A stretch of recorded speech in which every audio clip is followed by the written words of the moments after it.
Hey everyone, and welcome to the Redmen TV. It is Watchalong time. Liverpool rounding up the league phase of the Champions League at home to Qarabag. The Reds with a win guaranteed themselves a place in the top 8. A draw probably, a lot of things would have to go against them. A loss, and well, then maybe they'll be looking around the rest of the table and the rest of the fixtures, making sure things might be going their way. So yeah, another big game for the Reds. I think if you'd have offered them this, win against Qarabag and you'll be guaranteed top 8. I think they'd have took it before the season, but now they're going to have to go and do it. I'm Steve, joined by Errol, and over at the board we've got Dan Club. We will be reacting to the Liverpool team news very, very shortly. It will be out, we think, in about 3 or 4 minutes' time. But before we do, shout out to our good friends, oosh.co.uk. We had them here today, actually, the good guys from Oosh, and they've got a new competition that is completely free for you guys to enter. If you want to be at Liverpool versus West Ham in the hospitality section, you could win tickets for free to that game. Not only that, if I scroll down, you will see you not only get 2 tickets to the game there on the 28th of February, you will also get a one-night stay in a Liverpool city centre apartment. Yeah, so absolutely go and get yourselves involved. It won't cost you a penny. There's a link in the description below. Go and get yourselves involved. And if you win, you will be at Liverpool versus West Ham. The winner of that competition will be announced on Tuesday, February 3rd. So you've got just under a week or so to enter that one. But yeah, go and do it now, because usually when they do their free giveaways, they can run out of space. Basically, there's only a limited amount of tickets that they can give away for free. So I advise you at some point to click the link in the description below, go and get signed up right now, and get yourselves in there. And fingers crossed, you win, because loads of Redmen viewers have won with Oosh so far this season. So yeah, good luck, and go and get yourselves involved. And yeah, you'll have the pleasure of watching Liverpool versus West Ham, who are a little bit resurgent by now, but hopefully by then things have died down for them. Right then, Errol, let's get back to this game, mate. It's yeah, like I said before, mate, if you'd have said Liverpool beat Qarabag at home, get yourselves into the top 8, and a good chance probably into, you'd imagine, 4th place. Again, it depends. Things can go a little bit different either way. Potentially 3rd place, I suppose. I think Arne Slot and Liverpool before the season would have bit the hand off. They'd especially bite your hand off now, given, again, the domestic form is far from stellar. Yeah, our best football has come in the Champions League this season, so we need to seize the opportunity, as far as I'm concerned. I think exactly it's been an opportunity to kind of just let the shackles off this side, and the lads can play and express themselves with a level of freedom that we're struggling to really find within the Premier League at this moment in time. I look at it and think that was by far, that was just the objective. There's no two ways about it. It was make sure that you get that automatic top 8 finish. I don't really, to be honest, after last season, I don't really care. You could finish 8th. Scrape in, as far as I'm concerned. Like, it makes no difference to me. The draw will be what the draw will be. You'll just have to play what's in front of you. But being in that and avoiding that playoff phase of games. I know at the start of the season we probably looked at that being okay. It gets really busy fixture times if you end up with those extra 2, because we ended up with it last season. Was it Aston Villa and Everton? They were Premier League games, but it came around those same weeks where those playoff games would have fell. So Liverpool didn't really benefit from the rest, so to speak. But we'd have probably thought, okay, if we're going to be going to defend our title, if we're going to be pushing into, going for, it's, in a title race of some description, not having those 2 extra games to navigate will hopefully do us the world of good when you're obviously trying to manage the minutes within the squad. So, look, if we can avoid that now, where all things considered, I still think that puts Liverpool in a healthy position. Again, Champions League now, I think Frimpong came out and said it. Champions League, FA Cup, that's what will represent a successful season for Liverpool this campaign. We've got to go out there. We've got to get the job done. Again, Qarabag now I think they've got to win. I'm not even saying. I think they finally got one under the belt, or no, they're doing it right, mate. So they've won 3. I think they're on 10 points. Sorry, it was Bolo Glint that finally got a win. That was them last week. Sorry, I do apologise. No, yeah, Qarabag have got a couple of points. They could still be in the mix for obviously the playoffs, but I think in terms of coming to Anfield, that is a tough away game for them. Just before obviously we unpack any more of the football, there's a gentleman in the chat there who's saying 8,803. Do apologise, but yeah, sorry for the loss of your grandfather, mate. And obviously he's bigging up the Redmen, the channel, what you guys do, content you have put out to help them get through a very difficult week. So thoughts with you, prayers to your family. But yeah, hopefully Liverpool can put a smile on everybody's faces tonight. Yeah, fingers crossed. Like I say, Qarabag are no joke, really, as well. They're in 18th place. They've won 3 games so far in this group or league phase. If a win guarantees them a place in the knockout phase.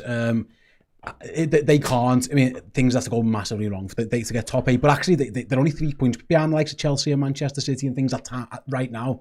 A draw even is probably good enough for them. So they're coming here with something to, this isn't just a free for them. There's teams down the bottom, like for example, Arsenal are playing Kairat. They're completely out of it. They're bottom on 1 point. It's not that. Qarabag are no joke.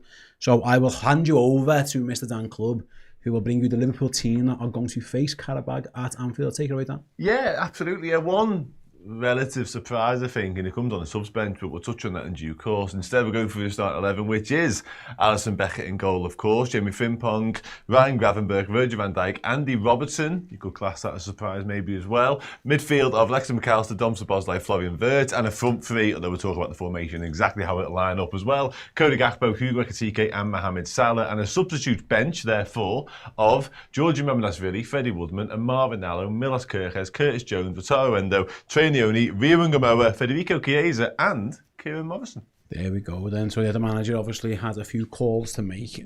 First one, he had obviously Liverpool got centre-back issues, much publicised, unfortunately, like I say. A bit of hard lines. Yeah, wouldn't it be great though if there was like a period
Right, I think we're back. Are we back? Let us know in the comment section in the chat. I think we're okay. We lost the power there for a moment, so I do apologise. We got cut off in mid-stride, but I think we're back. Let us know again if you see anything or sounds funny, then please do use the live chat to let us know. But please don't piss about.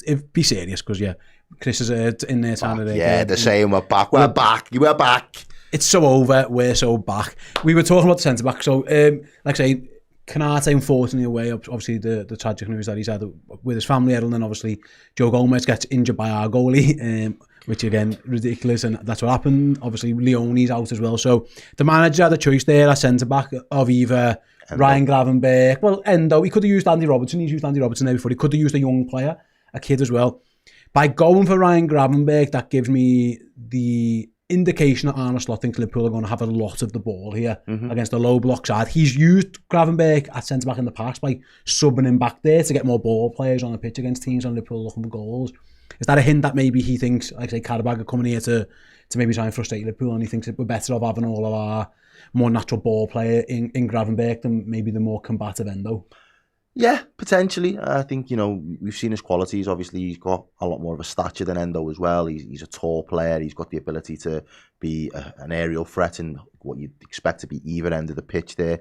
Obviously, defensive duties. And again, those line-breaking passes, that's what you'd kind of expect him to be. You'd want him to be a bit more of an anchor going for us in this game, where he can kind of he doesn't have to run with the ball and make up the ground, but if he can kind of play the ball into the feet of the likes of the Szoboszlai, Florian Wirtz on the turn, or even a McAllister, maybe he is the one that can kind of jumpstart some of Liverpool's attacks. Kind of allows Wirtz to not have to make those raking 40, 50 yard sprayed cross balls that, we've seen him do time and time again. Just it gives us an extra option, an extra dynamic, really, dimension from that perspective. I'm not wholly convinced of his defensive acumen, if I'm being completely honest with you at times. I think obviously when we see him as a CDM just in front of that defence, I think sometimes he just lacks that little bit of defensive awareness to understand that, look, there's a little bit of trouble there that needs to be snuffed out. There's a little bit of, we just need to take the sting out of the game. Maybe getting, being 10, 13 yards back will kind of help him just kind of grasp that, yeah, actually, I need to just kind of keep my head on a pivot. I need to be alive to any dangers, and the lads and those extra runners in and around me and behind me. And of course, obviously, the likes of Frimpong, we know we're going to encourage Frimpong to try and get up and down on that right-hand side. So anybody that plays as that right-sided centre-half has always got a level of responsibility that is going to be expected of them in the way that they have to come across and cover. So Ryan's going to have that job to do tonight as well, like Kanate's had to do that, a lot of times this season. So it'll be interesting. But I think, again, to your point and to the point that you made in terms of the level of possession, I expect Liverpool to be very dominant with the ball. I think my criticism, and it's been Dan's criticism at points this season, has been, well, what do we do when we've got all that possession? How do we make that level of possession and that amount of possession actually bear fruit for Liverpool? So I think that'll be the big one tonight. If we're expecting to have the ball, how well are we going to work it and how well are we going to use it? Yeah, and by the way, I know a few people asking about Curtis Jones. He's ill, according to reports. So he isn't even on the bench. Ian Doyle of the Echo is one of the reporters saying, no Curtis Jones this evening for Liverpool, as he is unwell. So that's why Curtis is no longer amongst the substitutes. Might explain why young Kieran Morrison's been given the nod on the bench as well. Dan, I'll come over to you, mate, because you've got the team set up in that formation. Mm-hmm. We have seen Liverpool, more so away from home, to be fair, in Europe, go with the box thing, the 4-2-2-2. I mean, that team could easily be that. If it would probably mean, though, one of Ekitike or Gakpo playing centrally. So are you expecting it to be that 4-3-3 with Wirtz like more as a number 10? Yeah, and I want it to be that, if I'm being brutally honest, because I think it's time now that we sort of, stuck to our guns, or at least allowed ourselves the ability to have a formation and run with it for a little while. I think swapping and changing, and I get certain opposition and certain moments in isolation will warrant and sort of call for different ways, and that's worked for us generally in the past. But I just had the opinion that Liverpool need to have a formula, have a system, have a way, and run with it for a little while. And I think, in terms of the personnel we've got at our disposal tonight, I think that is the best version of us. I think when you start messing around, Florian Wirtz can absolutely do that. We've seen him obviously play a lot from the left and occasionally from the right as well, but he just drifts. He has the freedom with which to go and do what he wants to do in terms of hurting opposition. But when you've got Mo Salah, when you've got a central striker, when you've got Cody Gakpo, who we know likes operating from the left,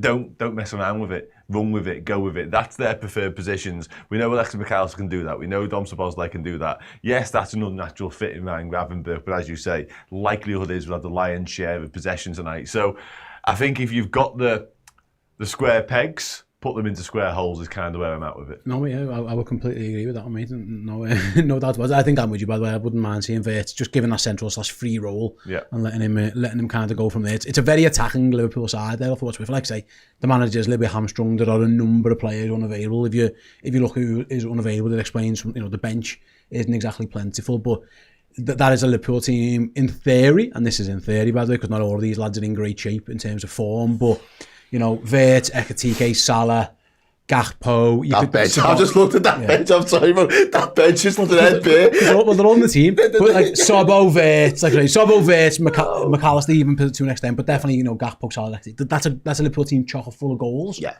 In your hope is that the only reason you have to go to your bench is to see a game out towards management. Now, Liverpool haven't really been able to do that for a long time. Liverpool haven't been good enough to be able to do that recently in most competitions.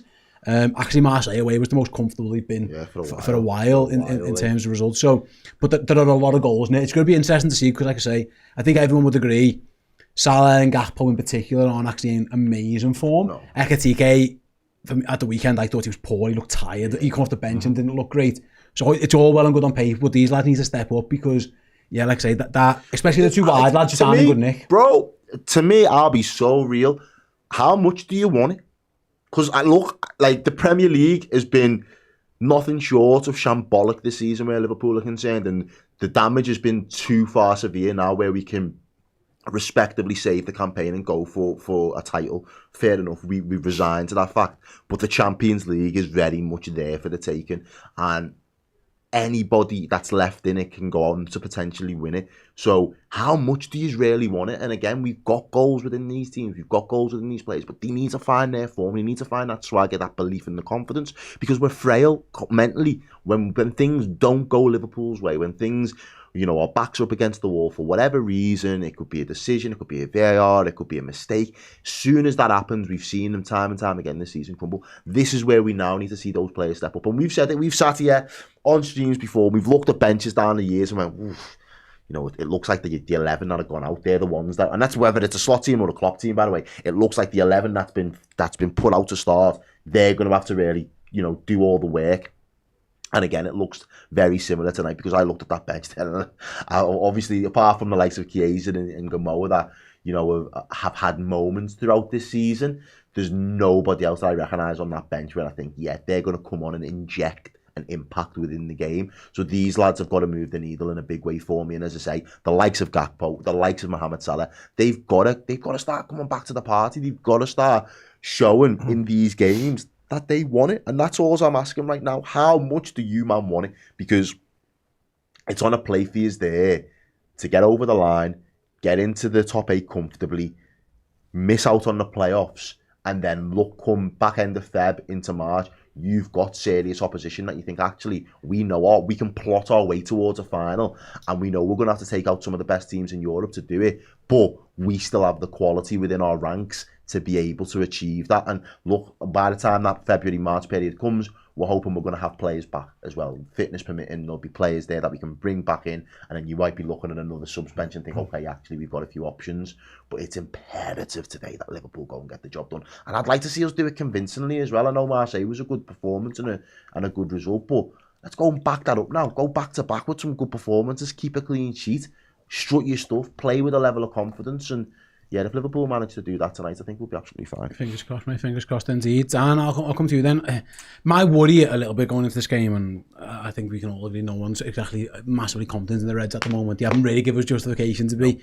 I thought we looked really tired. I know we spoke about it on the podcast a little bit against their Bournemouth, especially second half. Even with the subs, Liverpool looked a little bit leggy. And again, they'd been to Marseille away on the Wednesday, then they had Bournemouth on the Saturday. They've had a bit of a break there. You know, they can't complain too much. They've had quite a few days off. And the manager, again, hands tied a little bit, hasn't been able to make too many changes. He's done roughly what he could. I think he would have liked Curtis to be in the team, for example. Again, he's unwell, so he can't do much with that. But he's asking a lot of lads there to go again. Is that something that we have to be mindful of and that he needs to be mindful of? Because, yeah, the tank looked a little bit empty towards the end of that game against Bournemouth on Saturday night. Yeah, no, it absolutely did, didn't it? And Arne Slot didn't put all of the reason on the defeat on that, but he certainly suggested it with part of the factors as to why we fell apart in the latter stages and didn't seem to have the reserves with which to go again and sort of stop Bournemouth and the onslaught that was later on. So yeah, it definitely is a concern ahead of tonight, and it's why I think it's imperative that the lads we're looking at here in terms of the starting 11 are able to get the game out of sight and won and wrapped up comfortably in decent time, because then you can turn to the bench and allow that game management to come into play, like we touched upon. Because with all due respect to everybody, you know, the lads at the back end of their career, the ones in the twilight, those more experienced, and indeed the youngsters, like, that is not a bench you want to be calling on to win a game of football for you, certainly not in Champions League. Whatever you think about tonight's opposition, they've caused one or two bloody noses along the way already. So Liverpool's starting 11 really needs to make sure this job is done and dusted quickly tonight, because again, some of these lads I would imagine 6 or 7 of them have got an hour in them, tops, 70 minutes maybe if you're lucky. So it's going to be really, really important that we manage to get ahead and get clear quickly.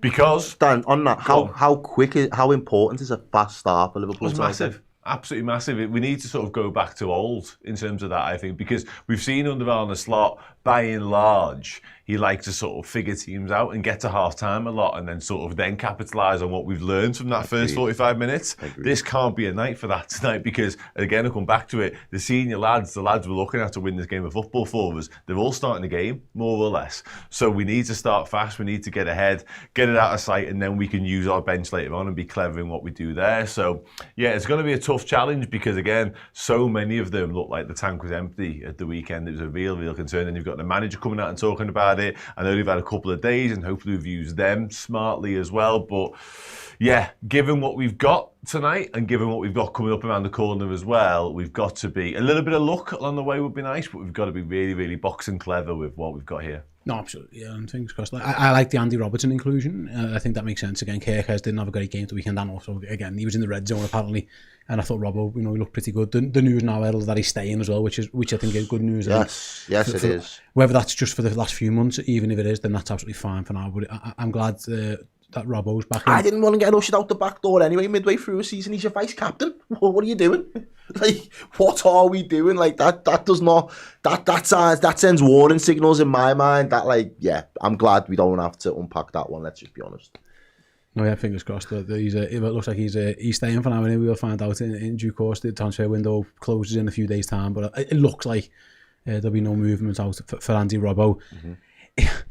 There's a lot of talk, and I know we've talked on the podcast about Arne Slot and stuff, Errol, and his future. By all accounts, I saw David Ornstein report today again that Liverpool have no plans to do anything in that regards in terms of changing the head coach. They're happy to stick where they are for now. Is the reporting that most of the journalists have got, whether that's true or not, you'd have to presume so, especially when someone like David's reporting it. And I do think that maybe the European form and what Liverpool have been doing in Europe may be a reason to that one.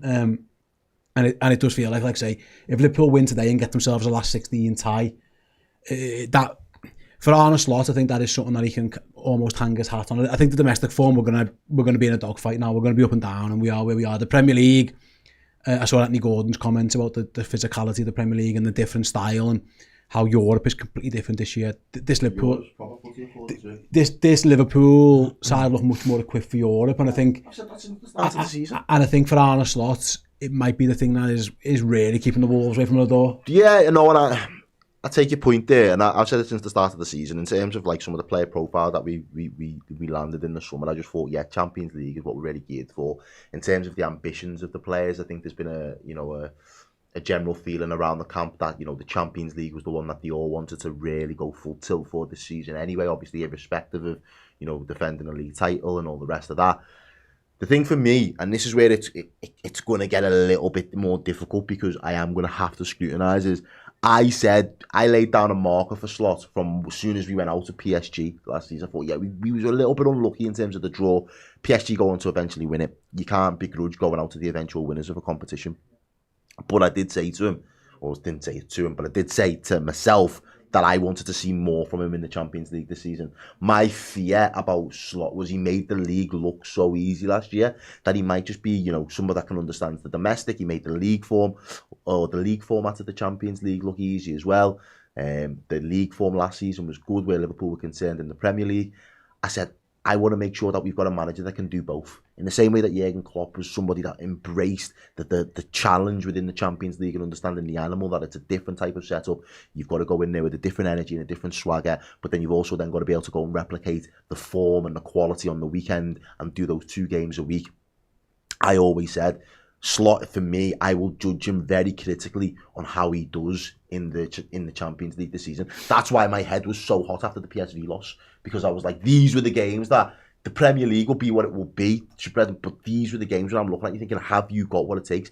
Can you manage us across Europe? Can you get us, into the latter stages of that competition? Because, the fans, the team, they'll carry you so far, but you've just got to be able to make a few adjustments and a few tweaks that just maximise what we get out of that team. And I just think we was a little bit blunt in terms of, what we would have expected to see against the team at PSG last season. So that was what I always said. So for me, coming out of the competition now and finishing 8th, I'd be like, yep, okay, job done. But that was the bare minimum. You did that at a Canter last season. The improvement has to be, we get past that round of 16, we get into the quarters, then we come up against a team that you know is going to give you that level of competition where it could be anybody's game on anybody's day. But I want it to be our day. And that, if you can do that, I'm not saying you have to go on to win the competition, but I've got a lot more faith that, okay, you know, you get it and you do understand what is required to really put in a good European campaign as well. And that is what I am desperate to see, that he's still got something up his sleeve to show this year. Because, look, whether we like it or not, the team haven't been good enough consistently throughout the course of the season, but they've shown moments of quality. I'd like to see the quality from the manager as well. I'd like to see the manager come out and say, oh, that what he did there, that little tweak or that adjustment or that game plan or that formation, what he did against Real Madrid, those little moments, there hasn't been enough of that for me this season. And Champions League is where I am like heavily scrutinising and I'm watching how Arne Slot makes this team tick. Yeah, I think it's like I think the European campaign's been the only real positive. Liverpool have had some good results in Europe, and if they again continue today, I don't think they'll be too fearful. We'll go through all the permutations later, and during today's Watchalong, by the way, we'll have Dan with us in the third chair. Dan will be keeping an eye on the league table, all the other results from around Europe as well. We did this at the end of the group phase last year. It was a little less stress on it for Liverpool because they were already guaranteed to be through. It was just whether they were going to be first or second in the table that we were keeping an eye on. But there are some big teams who could, in theory, go out tonight, including the likes of Manchester City. I think PSG are down in a little bit of potential bother as well, depending on how certain results go. You're looking at Atletico Madrid, Inter Milan. So Dan will be keeping us up to date on that throughout the course day as well. And like I say, hopefully Liverpool can just do their own business and not have to worry about that one. Dan, I'll come back to you. Let's go back to this team today then, because like I say, the chat and a few people have mentioned here, and I know you're always an advocate of Rio and Gamoa and his position in the squad. You know, Cody Gakpo again didn't have a great game at the weekend. Either did Mohamed Salah. I think both of them were two of Liverpool's poorer players on what was a pretty poor night for the Reds, all told. The manager, he could have gone for Rio. He's chosen not to. My guess is at some point we'll probably see him off the bench, but yeah, at some point is it time to maybe start giving Rio starts rather than just these little cameos? And is he earned that, you think? Yeah, interesting one. I'm not sure he has earned it, to be honest, and that sounds really unfair. I think, and it probably is a little bit harsh. I think it's actually more the clamour is more to not see Cody Gakpo in starting 11s as opposed to CV Ngamoa. I think he's been impressive in his cameos, and I'm definitely an advocate for him being more involved. And I quite like the fact that the weekend he obviously played his part of Bournemouth away, albeit ultimately for nothing. But then he went and played under 21s the day after as well, because he needs to get that match sharpness and minutes under his belt, because he just hasn't played much footy full stop this season. I like the fact Arne Slot's got him as part of the squad. I wish at times you'd have called upon him more in certain games, in certain game states, because I think it's warranted it. And again, I think he's definitely had a positive impact more often than not. And obviously, the St James's Park goal is the headline in all of this when you talk about Rio Ngamoa and his cameos so far. So yeah, I'm not against seeing more of him. I just don't know whether we're at a stage now whereby he's absolutely banging down the door in all the starting games. I think Cody Gakpo's poor form and his predictability has become a real issue, don't get me wrong. I'm not sure the flip reverse is true in terms of Ian Gamoa's unpredictability and that fear factor that he definitely strikes into defenders. I'm not sure whether he's done enough just yet to justify starting games of football. Liverpool will be really concerned around him and the development and making sure he's nurtured and treated properly. They won't want, I know for a fact, post St James's Park, they were really keen to sort of keep the noise down around him a little bit, because it's a difficult one managing youngsters and prodigious talents like that, because if you overexpose them too soon, maybe that's detrimental and bad for the way they're going and stuff like that. So it's such a complex issue when you're dealing with these youngsters.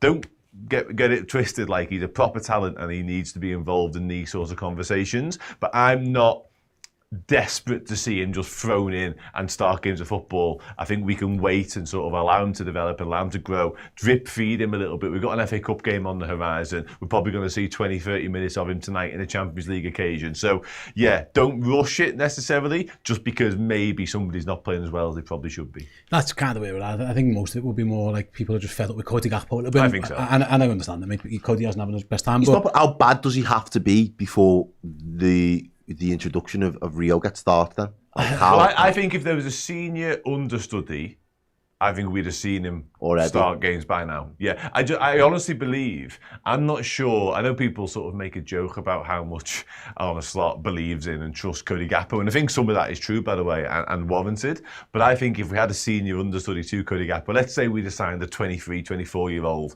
just to come in and be beneath him, I think he'd have been starting games quite regularly. But because it's Rio Ngamoa and because he's 17, still so wet behind the ears, still learning, still developing, I don't think you can rely upon him to do the same role as Cody Gakpo. The manager that said, and I think it's been revealed by various channels as well, like, Ngamoa doesn't even train every day. No, he doesn't. Because his body is like he's having this little growth thing. You can see. I think you can see actually. He's starting to get bigger. He's starting to fill out. We fell foul of overplaying youngsters a lot. Yeah. Jaden Dan's comes into that category. Obviously, Stefan Pacetis most definitely before that. I think Curtis Jones had issues in the past as well. So again, not just in terms of the attention and the focus and the media hype and all that sort of stuff, but in terms of the physicality and the development, they've got to be really careful. Yeah, and I said it would have been the Barnsley game.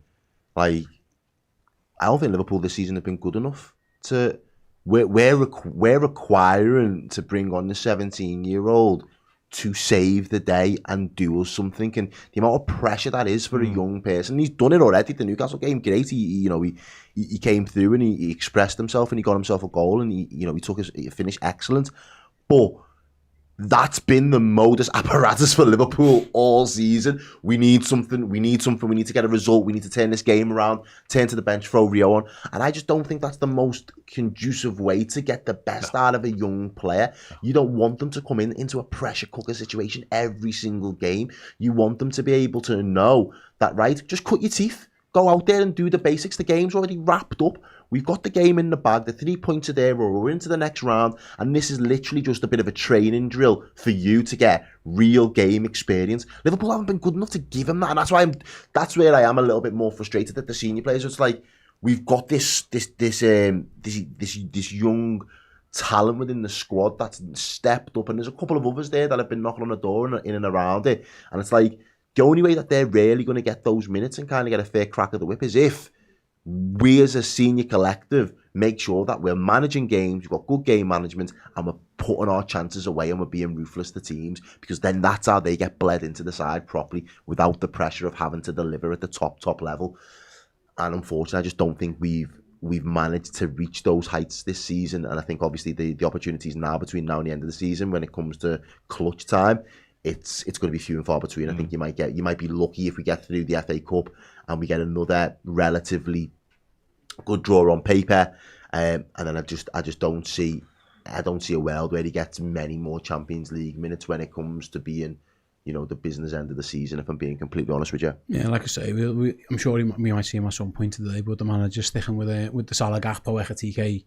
Well, Ekitike's come back into the team. Obviously, he was not fit enough to start at the weekend, and he didn't look fit when he come on either. So hopefully Hugo had a good sleep, because it wasn't exactly a wonderful performance off the bench from him either. Just going to let you guys know exactly how the rest of the evening is going to go here on the channel today, provided we stay on the internet, which is no guarantee at this point in time, given what happened earlier. Hopefully someone's put 50p in the meter. Hey, don't do us like that. Do you know? Did he do it? Do you know how quick my mum sent messages through? He's just gone. He's disappeared. That's superb. I was like, Mum, yeah. Really good. Well done, Chris. Fantastic. It is Chris on the ones and twos. I don't know what the fuck he broke before, but he's got 1-1. How the rest of the day is going to go. Yes, in just a couple of moments' time, you're going to hear from Arne Slot at his press conference. A very interesting press conference, by the way, and afterwards I'm sure Dan will have some words to say.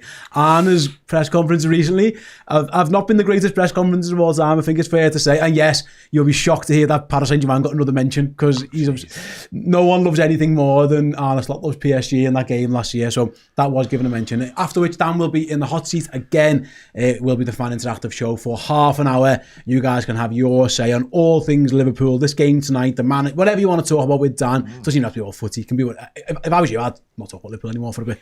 Do fucking anything. And then about quarter to the hour, Errol and I will jump back in. We'll be giving you the entire watch-along of Liverpool versus Qarabag. And like I said, Dan will join us again from 8 p.m. He will be on the ones and twos in the chair to my right, keeping an eye on all the scores from around Europe, the league phase, who's qualifying, who's in, who's out, and all that good stuff. Where are exactly in the table are Liverpool at each and every moment? Because like I mentioned before, there are some big games happening around Europe today.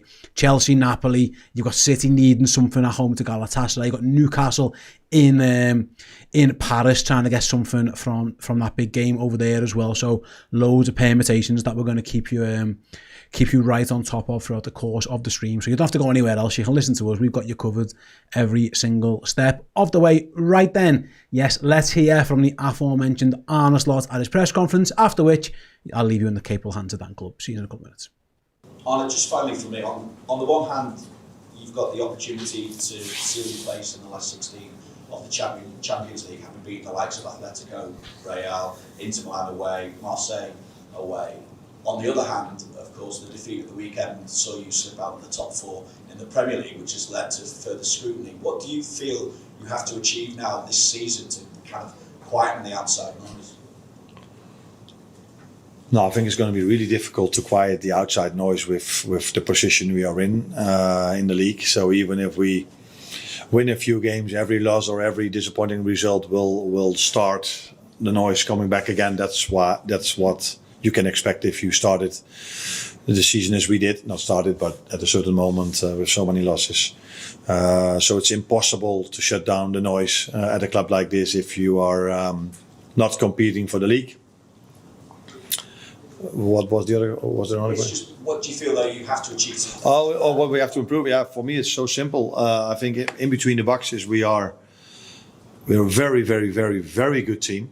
The way we play out from the back, the way we bring the ball towards promising positions is the box entries we have. We also against Bournemouth so many times we were in positions where I would like my players to be in, but killing those moments, bringing it from promising positions towards chances, and if we have the chances, then be clinical and finish it off. That is something where we have to improve. So in that box we have to improve, and in the other box, other teams arrive there 3-4 times a game, but every time they arrive, not every time, but too many times if they arrive, it leads to chances and sometimes to goals. So there's a complete disbalance in how many times we arrive in promising positions and how many times other teams arrive there.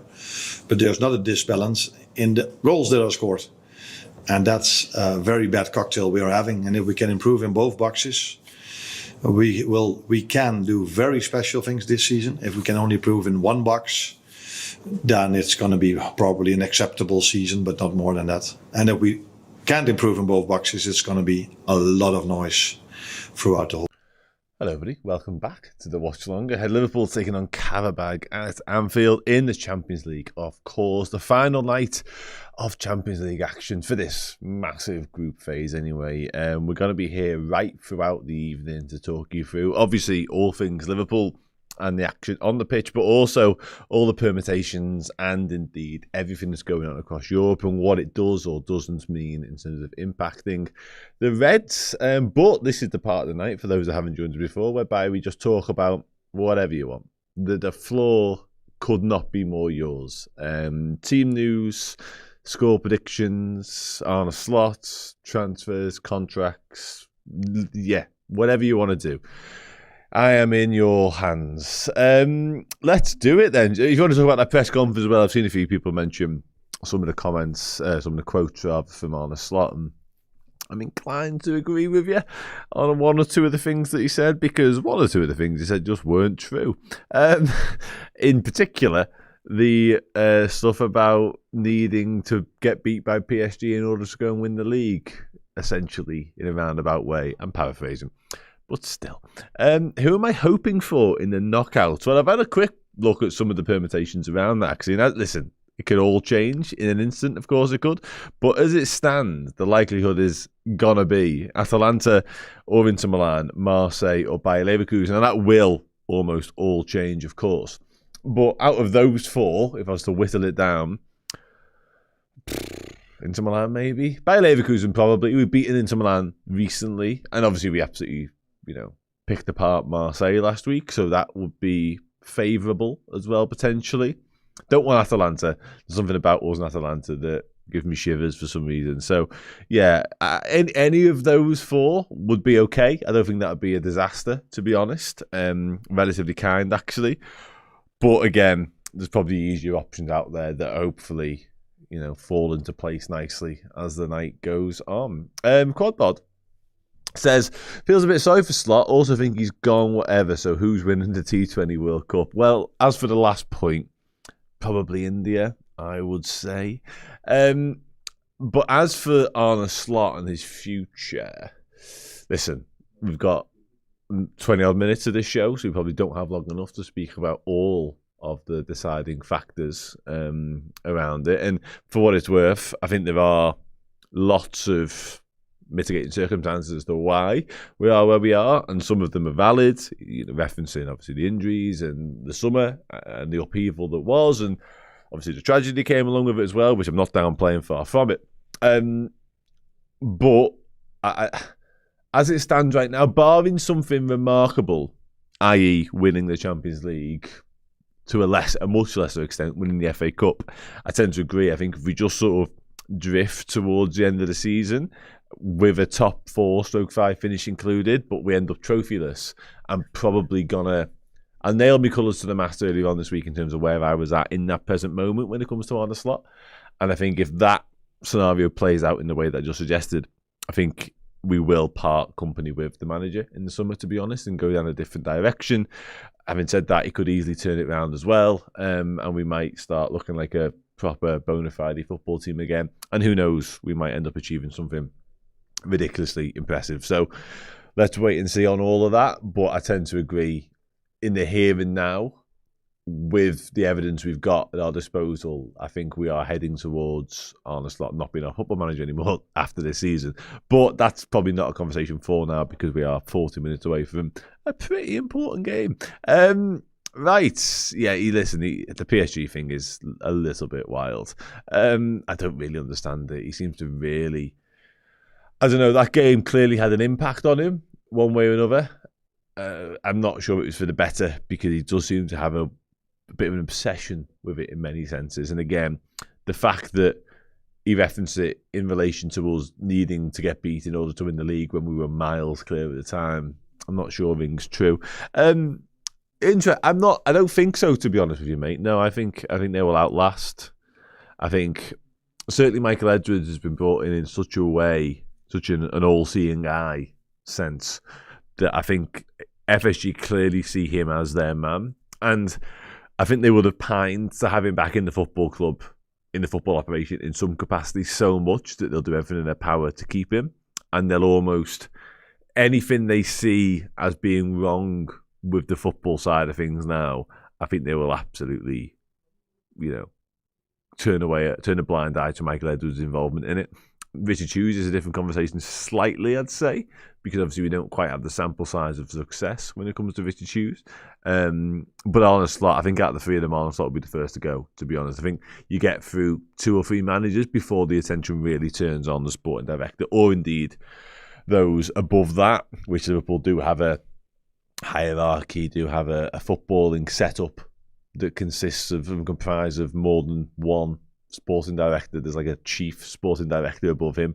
Again, I'm good, thanks, mate. Hope you are well as well. And this is also true, Ryan, yeah, and it's something that obviously earlier on the season when we were winning games of football, I think we all suggested, I certainly had conversations literally in this very studio about Arne Slot signing a new deal, because obviously off the back of winning the Premier League and what looked like more success was on the horizon. 18 months at the time, it was more than that obviously, but it was definitely into the final 2 years. Wasn't enough, but now we're even less than that, actually, to be honest with you. It's probably not even that long left on his deal.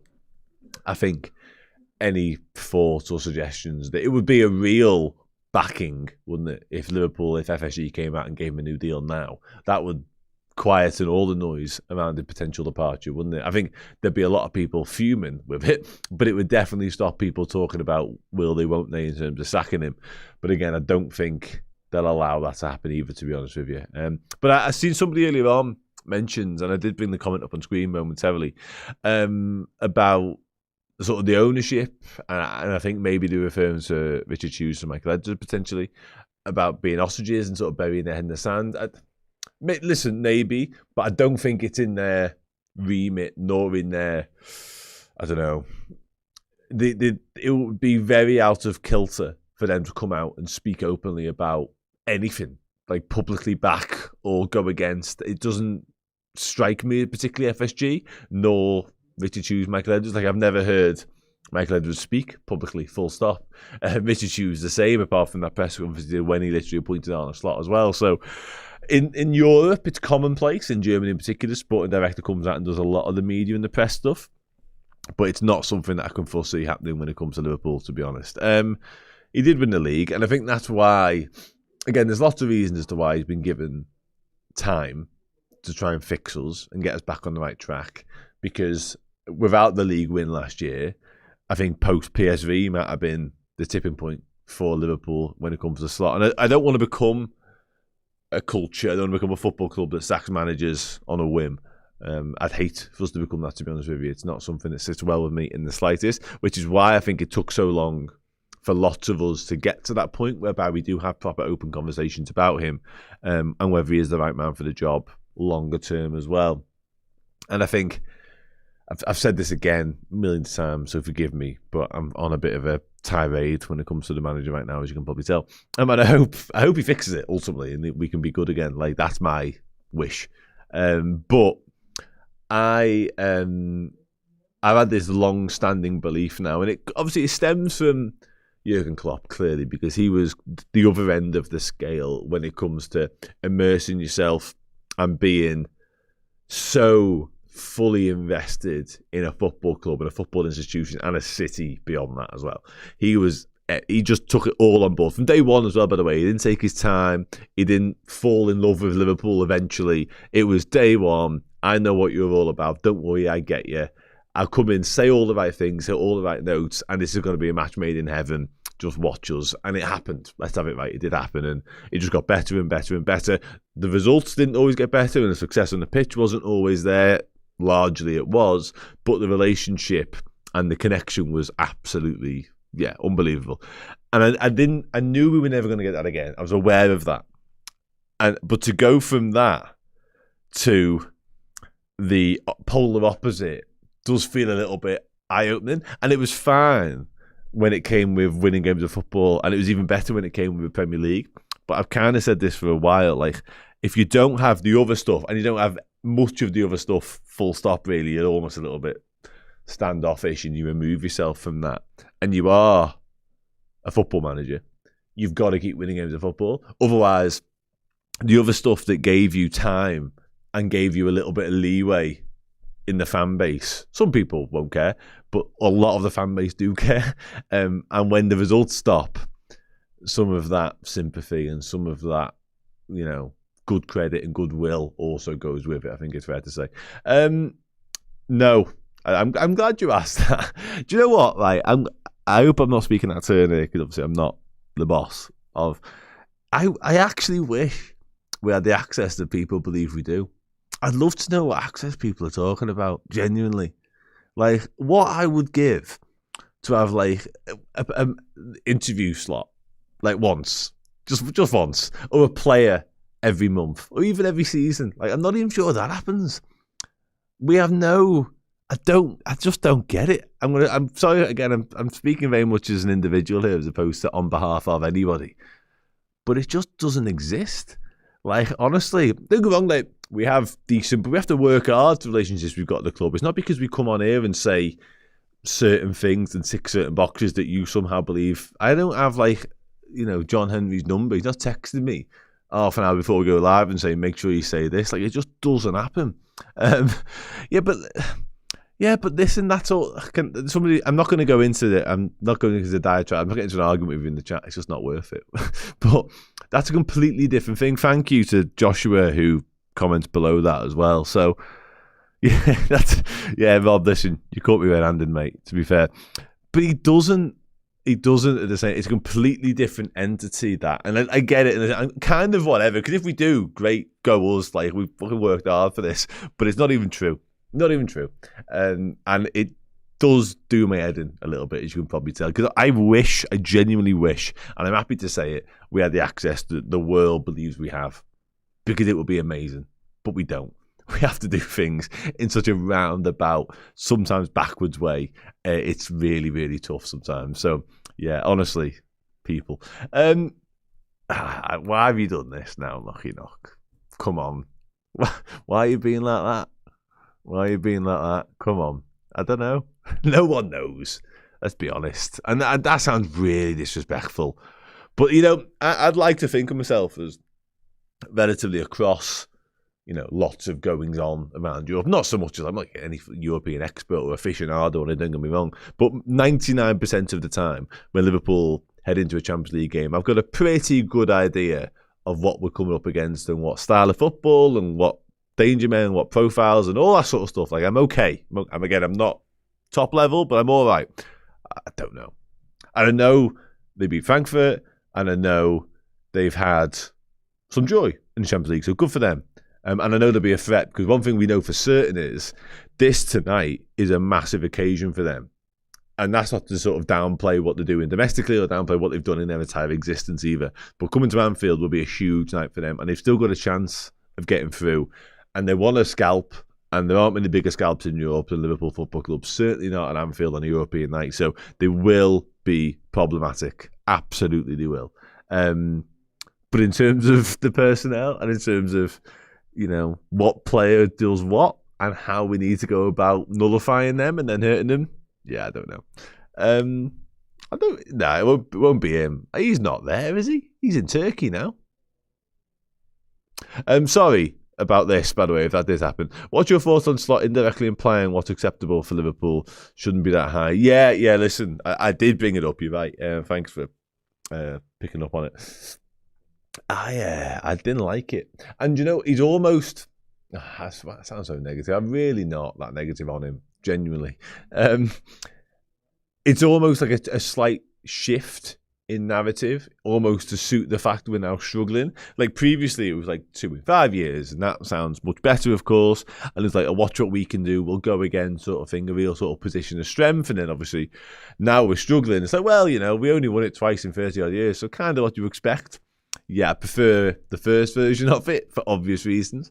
And I don't really like that dampening down of us as a footballing being, because whilst it's factual, the 35-year thing, it also implies that we need to sort of remember who we are in a really negative sense. And I don't think that's right for a football club of this size and with these expectations either. I think we demand and deserve a little bit more than that, personally. Yeah, listen, I would like Xabi Alonso to be Liverpool manager. I would. There's definitely a romantic element of me that would like that. And I'll be honest as well, because that's why I'm sat here. It's kind of the whole point. But I think he's a really, really good coach. And obviously there is the Liverpool connection. I can't ignore that side of it either. But I don't watch... I've seen a couple of people mention the Super Bowl and stuff like that. I don't watch American football. I wholeheartedly apologise for that, but it's not my bag at all. I've got enough sport things going on without adding more. Certainly ones that happen in the middle of the night. Yeah, I don't even have like any allegiances in that whatsoever. So at least I don't upset anybody. That's something. Yeah, Xabi Alonso. I do. Yeah, and again, I think a lot of people would point to the Real Madrid experience as being a real, negative when it comes to Xabi Alonso and potentially sort of a black mark against his name. I don't really, because obviously it's Real Madrid and that can happen to anybody there. His win percentage actually wasn't that bad. And obviously the players very much were the driving factor and reason as to why that ended as badly as it did. But, thanks, mate. But I can look past that. I just look at what he did by Leverkusen, which was nothing short of remarkable. Like, as CVs and as sort of sample sizes of coaching careers to date go, that puts him up there alongside like our manager to a certain extent, and lots of other really exciting coaches. Like, to take that Bayer Leverkusen team that I think I'm right in saying was 17th when he took over, take them literally trajectory up, get-go, day one, to take them up the table in the manner that he did straight away. I was almost I was almost, clamouring for him to be part of the conversation based off that, let alone what he then went on to achieve the next season, which was obviously win the Bundesliga, toppling by Munich, full stop, take some doing in Germany, as we know. But to do it unbeaten, and to do it whilst also going to the final of the Europa League, and to do it whilst winning the German Cup is nothing short. Like, that was almost a never-before-seen season, and just did the lot.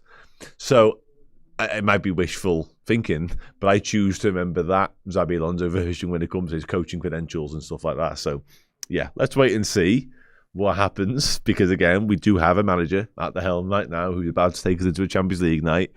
But I think we'd be lying to you, to ourselves, and to everybody if the conversation around the manager wasn't so prominent that it just needs to be had. We'd be putting our heads in the sand. I'd be putting my head in the sand.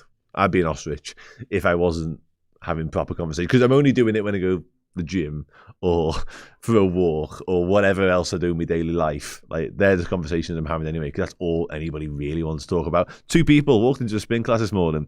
2 people asked me about the manager and how long he's got left, literally. So yeah, that's why we're doing this. Hope you're well. What's that making the bench tonight? Looks weak, but might see some youngsters get a chance if the match is well in hand. Yeah, listen, the bench is young. Absolutely, it's young. It's got an experience on it. It's also Wataru Endo, Federico Chiesa, so there's a little bit of that as well. Obviously, Milos Kerkez is probably still in the young category, it's fair to say. But yeah, Marvin Allo, Trey Neone, Rian Gamoa have all been around for team conversations for a little while now. The one I'll be honest, selfishly delighted for is Kieran Morrison. I am such a huge Kieran Morrison fan, honestly. It was only 3 or 4 days ago that I saw him score the winning penalty, last kick of the game against Leeds in the 21s. No, Curtis Jones is ill. But yeah, I'm delighted for Kieran. Absolutely made up for him. I think he's a real talent. And what I like most about Kieran Morrison, I saw today, actually, I don't know if anybody got wind of this, Liverpool have made a new Twitter account for the academy, and likewise on Instagram as well. So that's good news, getting a bit more exposure around what's going on there, which is good. Yeah, Kieran, what I like most about him is when a game isn't going, I'm not suggesting tonight he's going to do this because he might even get an opportunity, I hope he does, but whatever. What he does when Liverpool are losing is he doesn't take it lying down. And you might listen to that and think, well, obviously no one should, but he more than anyone is just absolutely hell-bent on taking the game by the scruff of the neck when it's not going our way. And I love that. And I'll be honest with you, more often than not, he finds a way to impact the game and make it go our way. So, and this year, I'm talking about the weekend there, 1-0 down, he's a big part of the fact we get the equaliser, and then he goes and scores the winner. I've seen him do that 10 times, probably, over the course of the last 12, 18 months, whatever it's been.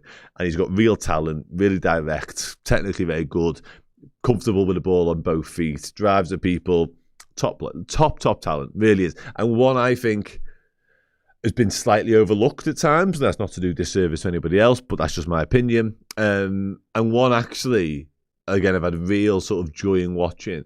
And I spoke to Rob Page, the 21 manager, about him literally 2 or 3 days ago, and he was really complimentary towards him in terms of his maturity and how he trains and all that sort of stuff. But one thing he said in particular struck out to me.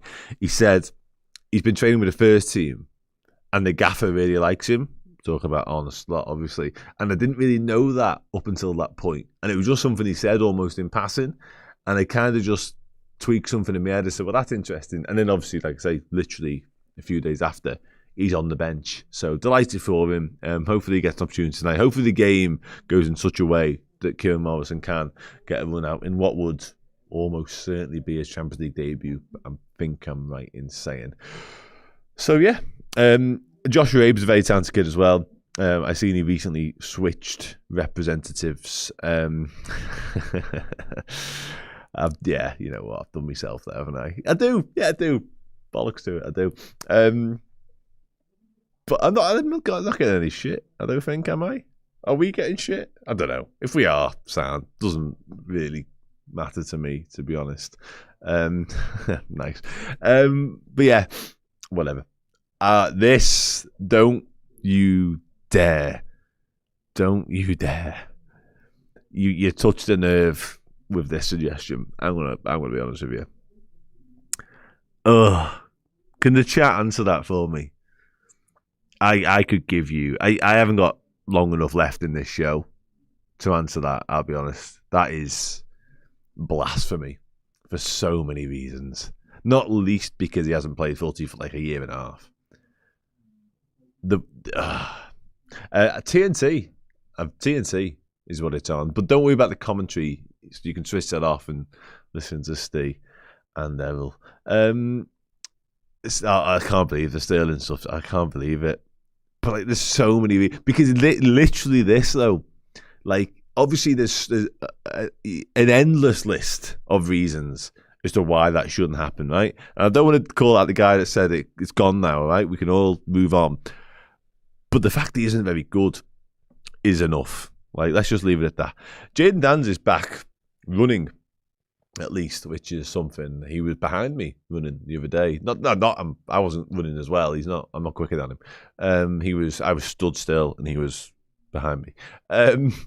And which is good because it means he's not too far away, hopefully, because the injuries some of our young lads have been non-stop, haven't they? And I think we all have seen enough from Jaden already to suggest that there's something there. There's certainly a lad that knows where the back of the net is there. So fingers crossed he can stay injury-free for a little bit now and just start playing footy in whatever shape or form that is between now and the end of the season, under-21s or whatever. No, I'm not. Wilson, i.e. Harry Wilson? Kid's on fire.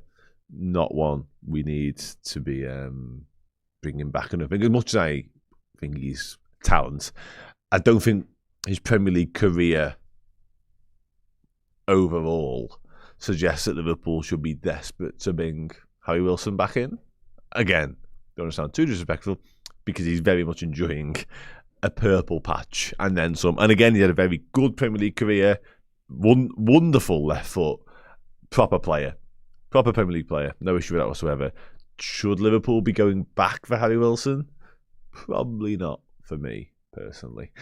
Do you know what? You know, it's the numbers. I cannot argue with Raheem Sterling's numbers, unfortunately, because I'd love to give it a good try. But not for me. Never was for me, to be honest. Never, ever was for me. I don't even think he was that good, honestly. Like, technically, was he that good a footballer? When you watch some of the technicians the Premier League seen down the years, he is like miles away, isn't he? No, not yet. We're saving that for when the Watchalong starts. We've got 90 minutes penciled in for PSG chat. Don't worry about it. What about Harvey Elliott? Coming back? Possibly. I would bring him back for what it's worth. I don't quite know how we make that happen. I don't know the ins and outs of the contract and all that complicated stuff, but it's just what's happening to him right now. I know he's back on the bench at the weekend for Villa, but didn't come on, so kind of whatever. But we need to find a way of getting Harvey back, just to put an arm around him and make sure he's all right at this point, I reckon. But yeah, let's be honest, with this bench tonight, as much as I'm a fan of some of the kids on it, Harvey Elliott wouldn't look out of place on it, would he? Let's be honest, even without the match fitness that he's clearly obviously lacking. So yeah, I would be bringing Harvey Elliott back and just getting something out of him between now and the end of the season, because I think it'd just be nice to have him back around, to be honest. But that's not a decision for me to make, obviously. Can we quickly run for the team again? We can start getting some score predictions as well. We haven't had many of them. Team-wise, though, Alisson Becker, Jamie Frimpong, Ryan Gravenberch, Virgil van Dijk, Andy Robertson. Midfield 3, I reckon, of Dom Szoboszlai, Alexander McAllister, Florian Wirtz. And a front 3, I also reckon, of Cody Gakpo, Hugo Ekitike, and Mohamed Salah, which leaves us a bench of Georgie Mamdashvili, Freddie Woodman, Marvin Nallo, Milos Kerkez, Trey Neoni, Wataru Endo, Kieran Morrison, Riunga Moa, and Federico Chiesa. I don't want to be that guy, but having just named the bench, I hope, I almost don't want to talk into existence at this point, but I've started, so I'll finish. I hope Marvin Nallo comes on and it just goes okay. You know what I mean? I think you all know what I mean. I hope he gets on and everything's just fine, because he could do with that. He could really do with that. Just 10 minutes, no complications, just, complete some passes, maybe win a couple of headers, win a tackle, just everything be fine. Yeah, that'd be really, really useful, I think, for Amara. Just to get it out of his system a little bit, Because whatever happens with Marvin Allo longer term, nobody wishes the start to life he's had at season ever. And again, I didn't really want to bring it up, but I just reminded myself while I was talking. I'd really, really enjoy. Yeah, don't. Nervy 1-0, 4-1, 3-2 to Liverpool is my prediction. I do fear us making a meal out of this tonight. I'll be honest. I'd love to be proved wildly inaccurate. I'd love this, to be honest. But I don't need us making hard work of this. I'll be honest, because I don't need the complications, nor the stress, nor the issues it might mean in terms of who we've got to face, or nor a playoff game. That is not on my radar whatsoever. Listen, Jay Spearing hasn't played for a while. I saw him the other day with all my access. He was there as a coach, but he hasn't played. I don't think he's put the boots on for a good few months, Jay. Maybe that needs to happen sooner rather than later. Right, okay, sounds. I will wrap up because I believe the lads are ready to come back in. So I'm going to eat some food, have a coffee, and then come and join everybody in the third chair, which is just over there, which rhymes. Take care, I'll see you soon.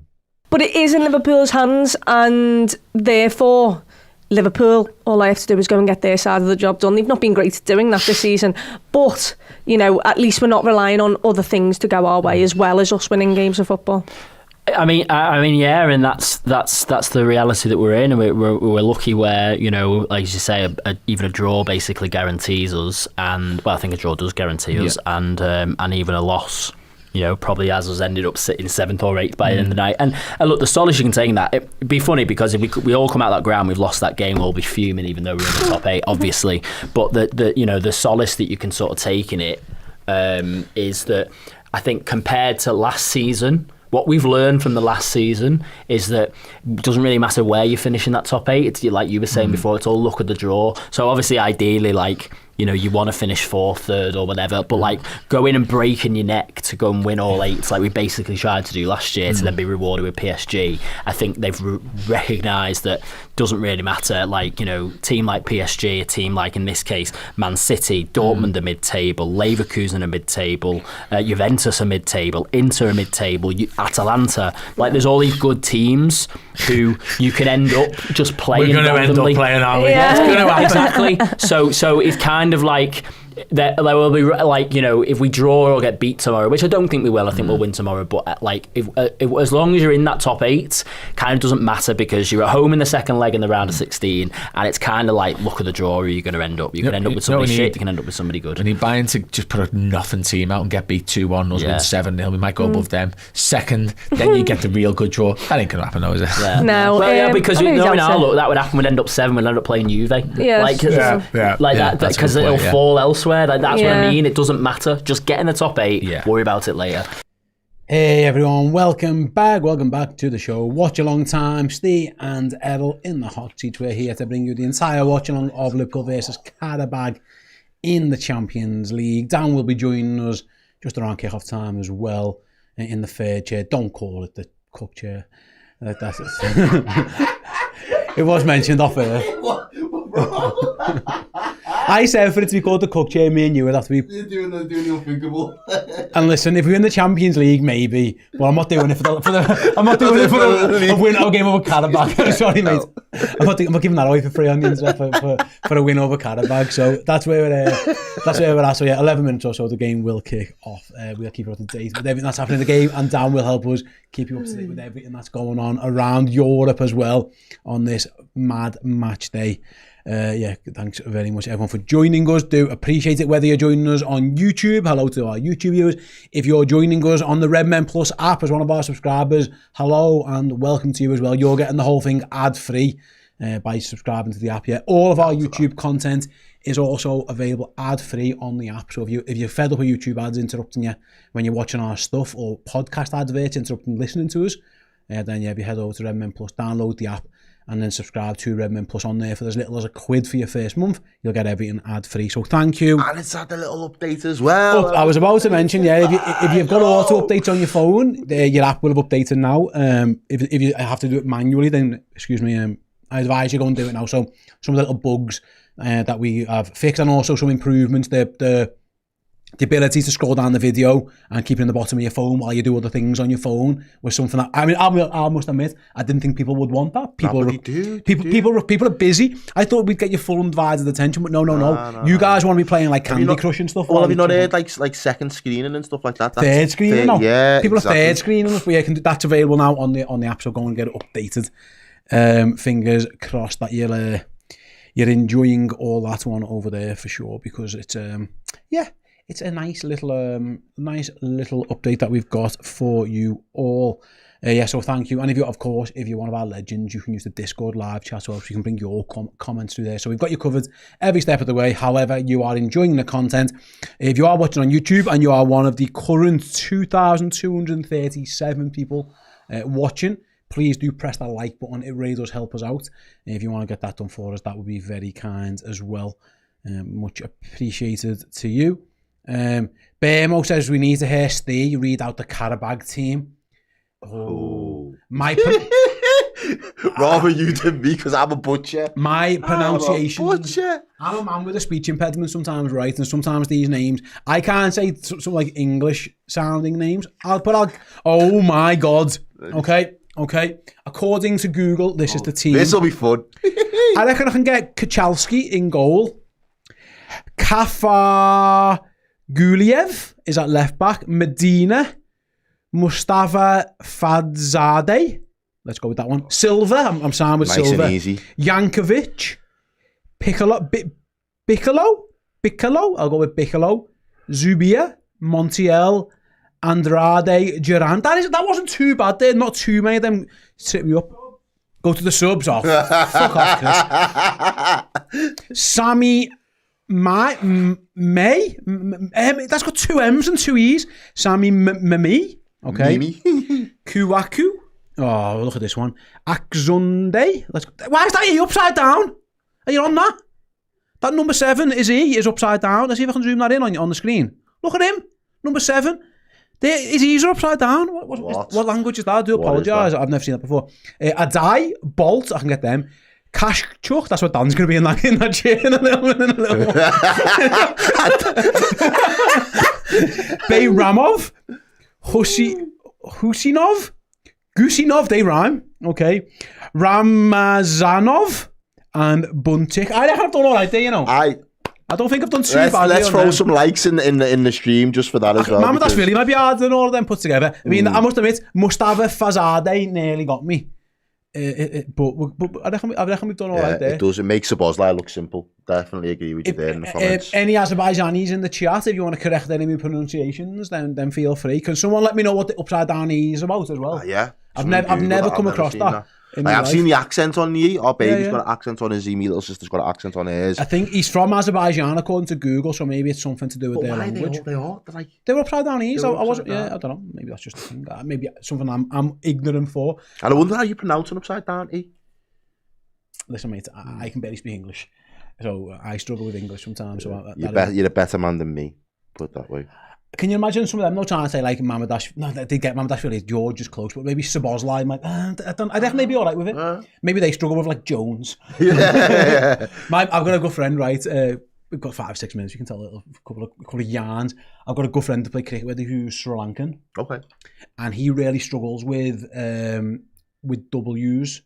Okay. Because they pronounce V. Yeah. So he struggles a lot with like the and vice versa. He finds it really tough. Like and even I was trying to teach him today. Like you need to like it's a v. No, he's not having it. Just a double. Yeah. He's really struggling with it. Yeah. They might struggle to pronounce stay. Like sometimes. Stranger. Sometimes yeah, stay. I guess sometimes by certain people, but yeah, that's it with that anyway. I reckon I did all right on that one. Yeah, thanks very much, Hayden, who says, well done, Steve. Thank you very much indeed, Hayden. Much appreciated. And Bugsy as well. Yeah, we've got us. And yeah, we can't wait to get down into the cash chuck. So apparently, according to Isa Green saying it's a swa, it's pronounced like an A, as in cat. So it's an at sound. So his name is... Let's see that one more time. If that's right, it's... Nariman Akzundada. Akzunzada. Okay. Okay, that doesn't sound terrible. Action Zada. It's a sound. Okay. Yeah. Okay. Oh, but then someone else wrote A is like the A in far. That's different. That's a different sound than A. Listen, if anyone's from Azerbaijan or you know someone from Azerbaijan, you got to the end of the stream to tell me what the exact pronunciation of an upside down E. Although, someone else has agreed, the upside down E in Azerbaijani represents a specific vowel. It is the at, like cat or mat. So no, Isa is right. It was completely right. They go to A as in cat. Okay. There we go then. Jeez. We've got it absolutely. Look at the culture in the chat, that's what it's about. And this is why I love what we do on this show, because we get people plugged in all over the world, sharing their experiences, sharing their love for Liverpool Football Club with us as a community. And that little bit of knowledge there, as in cat. Comes in clutch. If their number 7 comes on later and you're all thinking, why is he got an upside down E in his name? Now we know it's A sound. There we go. Right then. It's like the Welsh. Yeah, maybe. Yeah. It's like Russian equivalent of. Yeah, absolutely. Right. I mean, Chris has texted. What have you texted me here, Chris? Oh, here we go. I've got a joke. Chris has got a joke for me to read out. Shall I read it without reading it? Are you going to get me cancelled? A joke via... I'm not going to... All right. A joke via Chris on WhatsApp. My dad was always, if you got up there on your own, you can get down there on your own kind of man. He was a fantastic father, but a terrible air traffic controller. That's a... Ironically, Chris, that didn't land. But I appreciate the effort. Let us know your best dad jokes as well, and get the dad jokes in the chat as well. Let's Go says, please tell me Steve Errol's got his Haribos. The last time we've watched without sweets, we've been crap. I know. The man is putting his health and his fitness before the Reds. Is what he's doing. I know. That's what he's doing. I haven't had a Haribo all year. Well, have you got something? You got a little something. That's like a cereal bar. Let's see it. What the fuck? Let me see that. It's a Nature Valley, mate. It's rubbish. It's not. No Haribo today, but we do have a Nature Valley. You were hiding off the screen. That's what embarrassed you. An oats and honey bar. No, other bland cereal bars are available. If any of them want to sponsor us, trust me. Yeah. Oh. No Haribo today. It's right been then. killing me, but yeah, it's for the greater good people. So that art is the art in Qarabag as well, isn't it? Qarabag. But they have an A, and not. Why haven't they got upside down E? Why don't they use the A if it's the same? Maybe if they spell it over them ways, maybe it is. But maybe this is like okay.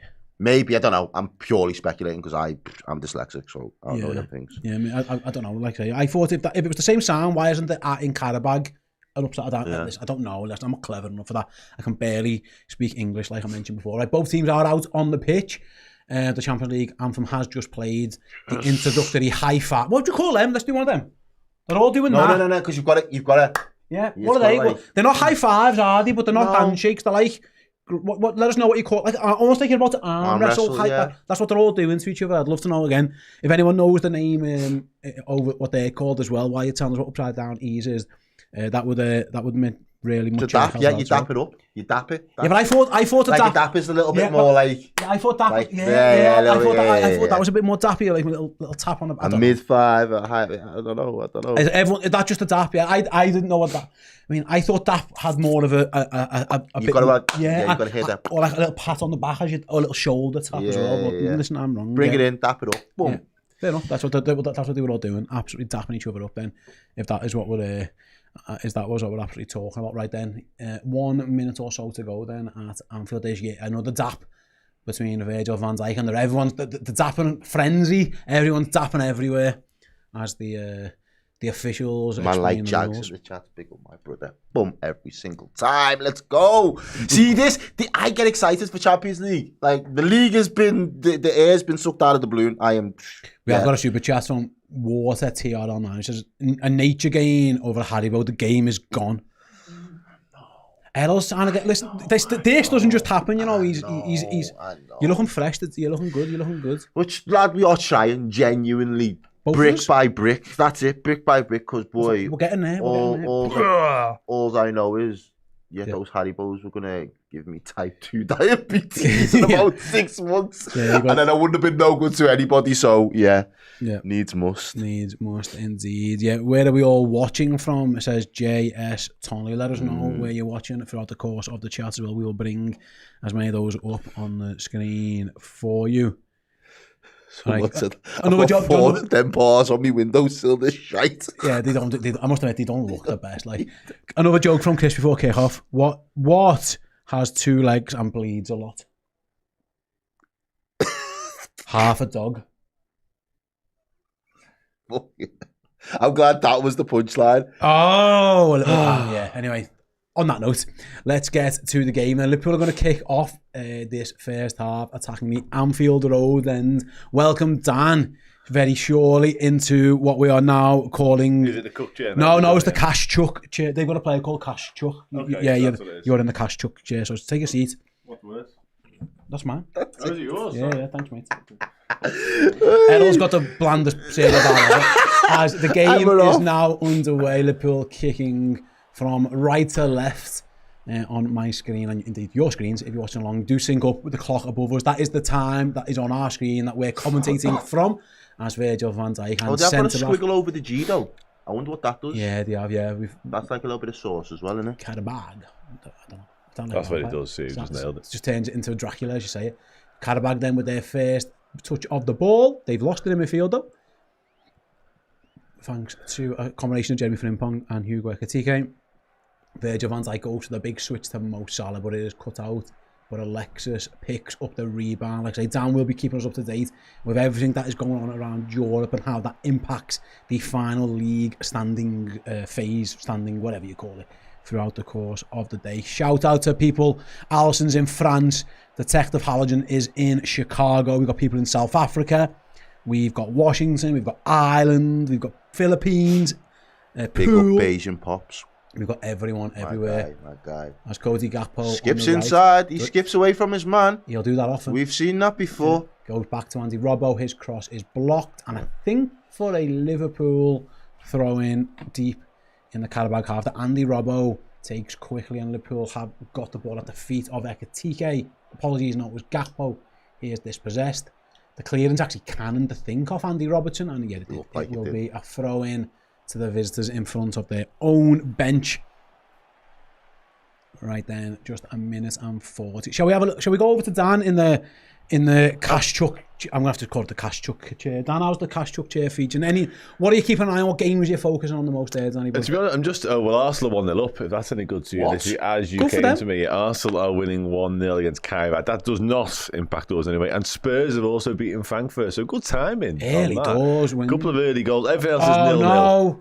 Who's that? Injury to Jeremy Frimpong. So they're scoring goals and we're getting injured here. Yeah. Jeremy Frimpong, 2 minutes into the game, is down. That'll be him out. Miss me. That's him out. Another defensive injury for Liverpool. Miss me with this shit. What? I don't know. His groin? Was his groin? There was a challenge in the middle of the park earlier, and I think he's pointing to there. He's definitely injured. He's got like a groin strain or something, I would think. The whole team are just there looking at it. It never rains. It pours in Merseyside, people. It pours. Get him off straight away. Liverpool are going to go to the bench. And bring a player on. Rapido, learn from your mistakes. Endo right back. Oh Lord, have the mercy. other option is Endo. I mean, Liverpool could do a reshuffle. Sobo right back. Oh yeah, he's he's injured. He's juicy. What I would say, what I would say, fair play to Zubia, the left winger for Qarabag there, because he kicked it straight out of play. Obviously, no Calvin Ramsey on the bench. He's not registered for the Champions League, so. Yeah, Liverpool now, it looks like another defensive injury. So yeah, you can add Jeremy Frimpong to Conor Bradley, to Joe Gomez. Liverpool's 3 right-backs, all out injured. The 4th choice right-back isn't even available to play in the competition. Add that to Leone. Add that to, of course, Ibu Konate being out, obviously on compassionate leave and thoughts out with the Konate family, of course.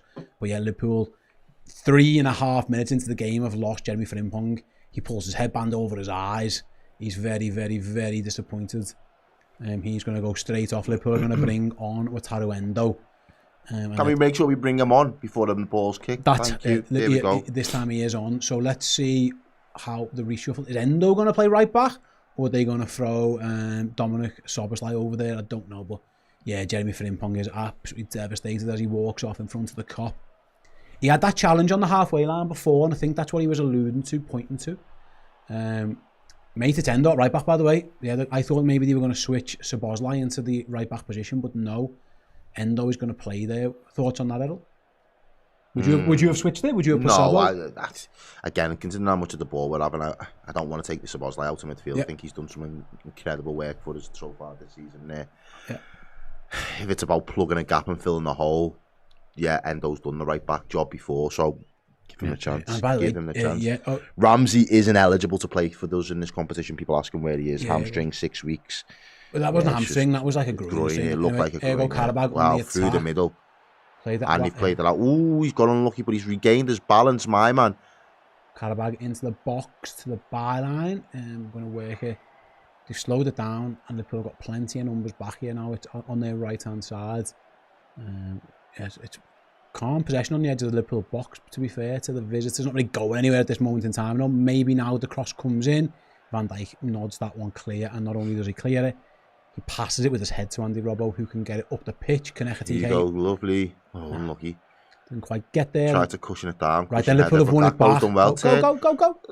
Ekitike, can he get a touch on it? He can. Szoboszlai just can't, though. Can't send it on its way. Yeah, and Qarabag regain possession. Although there's a little slip in the midfield. That might help out. Here's Szoboszlai. Plays it wide to Gakpo. Cody Gakpo.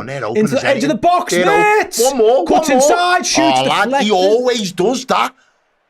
And he didn't quite get it. Edge of the box. McAllister blocked. Liverpool still got it. It's still bouncing about. Mate, these are weird. What was the Vert's frustration that he just didn't go pass again? Yeah, no, well, if he was going to make the pass early, but just shoot earlier, shoot on sight. He always takes that touch. And it always just seems to then cannon into a body afterwards. Yeah. Slowed it down. Liverpool didn't quite get away with it. It is a little bit frustrating, not for me. Because he's got it. He's got the touch. He's got the tech. I thought he could have went one more to Salah. Yeah, I thought that as well. But as soon as you come back inside, you've just got to blam it. Hit it. Yeah. Right then, where are we up to on these likes? Got a few people asking about the likes. I can give 3,000 of you watching, so they should already be well past 1,000. We're on 750 of those likes. So yeah, press that button. And yeah, I wonder now. Again, Liverpool's defensive issues. Only that won't be you'd imagine not a quick one for Jeremy Frimpong. Okay, he had that challenge on the halfway line, and clearly that's where he picked up an issue. As Liverpool attack again, Robertson crosses first time, clear. Battle on the edge of the box that Qarabag have won. Battle the way, and yet they are about to come away with it. They have done, but Liverpool got men back. He was always going there. Switch to the number 5. His touch wasn't the best. It takes him just on the outside of the box. McAllister's just tucked back in there. But now there's a little bit of space there, edge of the box. Yeah, Liverpool have got men right the way back. It was Andrade who took a long time to make a decision on that right wing. But to be fair, Qarabag, they do like having the ball a bit. You know, I don't think they are just coming to sit and sit in. They're going to try and play a little bit, as they have done before. But yeah, Liverpool now press all the way back to the Qarabag goalkeeper. Verts goes in, doesn't quite get there though. I say there's no hoofing from Qarabag. They're going to try and play their football, I'll tell you that. Well, they give it away now though. Can Ekitike get on the end of that one? Probably going to run away, yeah. Just got away from him, but good effort. It was actually very good defending at the back by Medina. Well, Liverpool have won it back. He's just give it away though. Yeah, Liverpool are doing Liverpool are going to win the ball back quite high up the pitch. They have done a lot, haven't they? Yeah, already. Robertson gives it away though. Scruffy. A scruffy first 7 or 8 minutes. But yeah, these are playing out and they might give you a chance, I'll tell you that. Oh, they nearly gave Salah a chance then as well. If they keep doing that, they might play through it a couple of times, but they might give you one as well. As they now, if I'm them, I'm targeting Endo all day. I don't know why they haven't tried to do that yet. Qarabag have the ball on the halfway line. They're happy to play it, but don't really go anywhere with it. Maybe again, why not just try and frustrate Liverpool a little bit? Just got to feel at the ball and give everybody a touch where they can. Try and, I'd say, you've got to kind of build yourself into some of these games. Here you go, Qarabag on the attack though, right down the middle of the pitch. Right through the middle of the midfield, and then the guy shot at goal. It's a tame effort. Doesn't set it on the outside of the post and try and bend it in far corner. That was the execution he wanted. He just gets it all wrong for me there, Steve. What do you think? Yeah, thank God as well. Liverpool, yeah, he was open in the Liverpool's right wing. Just doesn't catch it, does he? Yeah, it fell through to, I think, yeah, Duran, but his finish was poor. Again, that was a number 10 just running right through our midfield. Don't know where Andy Robbo was. One turn. Yeah, and like I say, Qarabag were in. Actually, it was a really poor effort straight at Alisson. He could have done better there, Duran. He had more time as well, if I'm being honest with you. Yeah, he did. As I say, PSG are beating Newcastle, by the way, which drops us down league table to 5th. Drops us to fifth. Drops us to fifth. As things stand. Things stand. PSG 1-0 up against Newcastle. That's a big one for Newcastle because they might not get top 8. Yeah, that impacts them obviously as well. They go Liverpool into the box with Andy Robbo. Oh no, there's an offside flag in the build-up. Yeah, as that stands, then Newcastle find themselves on the outside looking in there, currently in 11th place. As the goal in the shock of the night so far, just quickly while there's a lull, is Barcelona getting beat by Copenhagen at home. Is it? Yeah. Which also means they're nowhere near the top 8 either, Barca, so impactful for them. Yeah, Barca have to win and hope that the results go their way, don't they, Dan, to get in the top 8. Yeah, exactly. And unfortunately, Man City have just this second took the lead against Galatasaray as well, which, you know... Fast starts! Further cements them. Who was asking for fast starts, people? Because... Right then, 10 minutes in at Anfield and still 0-0 as Qarabag win a free kick in Liverpool's half. I think it was judged against McAllister. Again, they are not, they're going to launch balls, they're just going to play it around. I mean, defenders up there though, to be fair, they had a free kick in what was a pretty aggressive position and they just passed it around all the way back to the goalkeeper. I'm not sure the logic in that one. As Ekatike tries to press the centre half into a mistake. It was Vitinha just showing us there who scored the goal. And now they're going to get a free kick as well. PSV. Sorry, for PSG, I should say.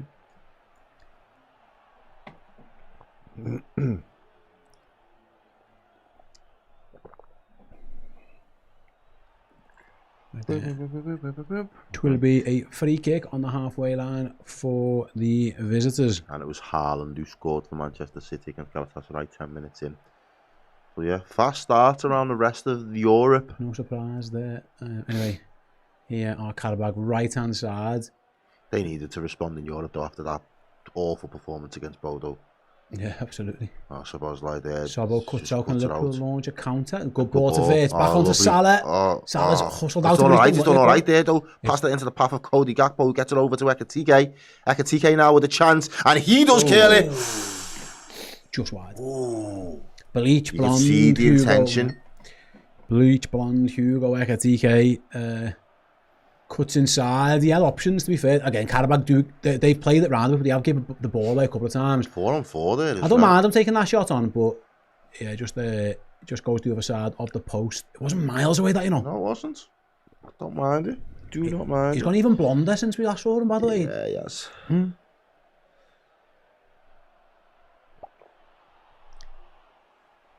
Right then.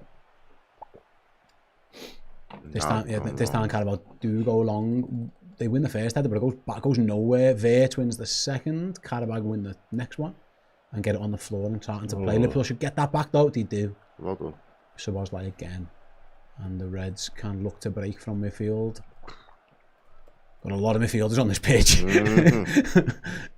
I say our midfield, they're all midfielders. Ooh. Here's Cody Gakpo, drops it off to Robbo. We can go again over the... should have as well. Robbo should have given that back. Tried to just clip it over the top for him, would have been the ball. They just got it now on the halfway line, he plays it into Mac.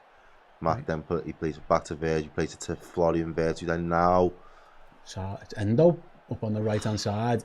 Szoboszlai, Salah, edge the box, thinks it back post to Gakpo! Just couldn't quite reach it. It was good thinking by Mo Salah. I don't know if Gakpo would have been onside. Irrelevant as he didn't get there. Now, let's have a little look. Would he have been onside if he... No, I think he was just off. It was tight and the angles might not be doing us favours, but didn't get there anyway, so it's all irrelevant. If he'd have got a touch and got it in, we'd have been getting lines out. But he didn't. Not those kind people. Not those kind. Listen. I'm just saying, because my man over there in the cook chair, you're trying to get the lines out. I don't know what kind of watchalong I came for. What have I come along to it? What have we walked into? Man just celebrating a 1-0 against Qarabag. Get the lines out! Listen, don't rule anything out. We're all friends here. Right then, Cody Gakpo has chased a long ball down to the left corner flag. He's got there as well into the box. He was looking for a pass, didn't quite do that though, so instead he's kind of slowed everything down. And Ekatike, I think he wanted Ekatike to make a run. Ekatike didn't. Whereas Ekatike in a similar position wins himself a corner. Silva at right back for Qarabag wasn't thrilled with that decision, but corner given. See that. Yeah. And it's going to be Dominic Szoboszlai that's coming over. It's probably going to be an in-swinger, I imagine. Yes, sir.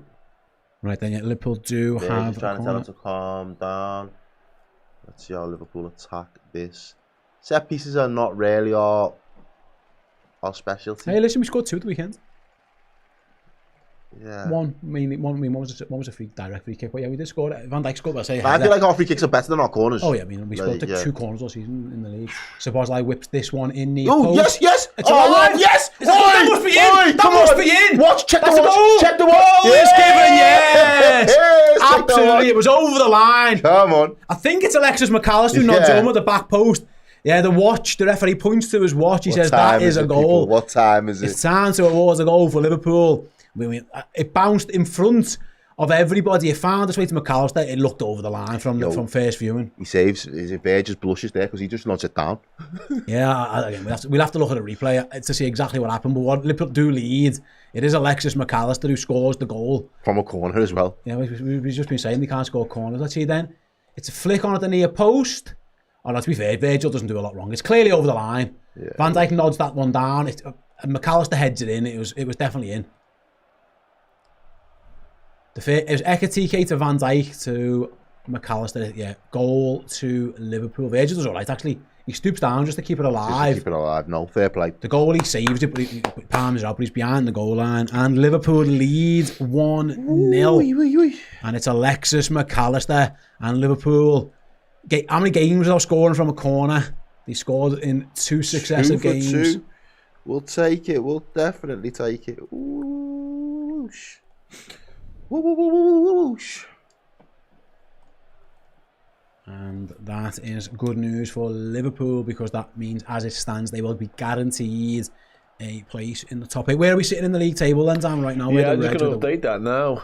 It's good time as well because Atletico Madrid just scored and they were one of the teams threatening to leapfrog us and maybe knock us out of the top 8. So that has put us, it looks like, firmly in 3rd position. Nice. Which is nice. Up the third place Reds. Yeah. I'm guessing Real Madrid must be drawing them for that to be the They case. are still 0-0 Real Madrid, yeah. Spurs as well, another team in the top 8, also still 0-0. Oh, sorry, I thought they scored. It must have get ruled out. Must have done, yeah, it was VAR. Oh, sound okay, nice one, mate. Much appreciated. Don't mind it. I don't mind it. The Reds then currently in 3rd place. We'll go through the permutations of who they can play later in terms of it's a mad one. Depending on where you finish and stuff, it's all a little bit wet and wild. Right then, here come Qarabag though down the right hand side. Cody Gakpo's just been megged as the winger drifts inside, and yeah, just absolute P rolls. Is that not Silva? Did Silva not fullback just come all the way up there? Sorry, you're right, mate. Yeah, it was number 2 Silva. I've got that coat that coach is wearing. Yeah. When I wear it, Chris says I look like Tony Pulis. And the cap. Yeah. I don't often wear cap. Yeah, I do, but yeah, I do. If I was a manager, I would so be Tony Pulis. Like, my team would be horrible. Honestly, throw-ins, honestly, it'd be horrendous. I'd have 7 centre-halves. No, mate, no. That's a Liverpool have got a team full of midfielders yet. I'd have a team full of centre-backs, honestly. Just get like Mikel Arteta's team, basically. That'd be my team.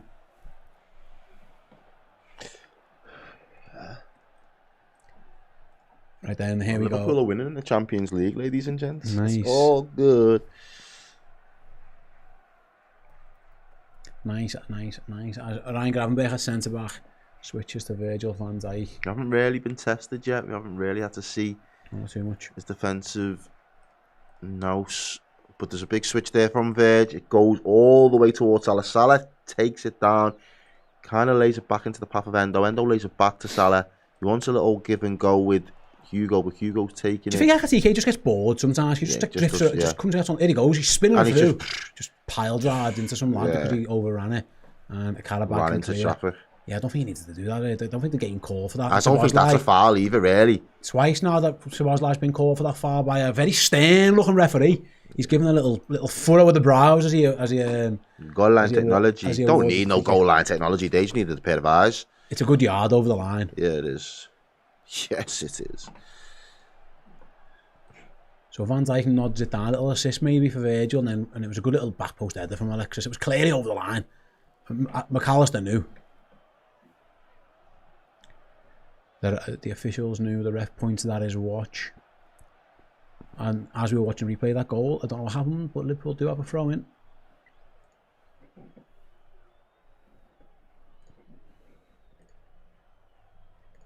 Right, then Liverpool lead 1-0, 20 minutes gone against Qarabag at home. The result that they need to ensure top 8.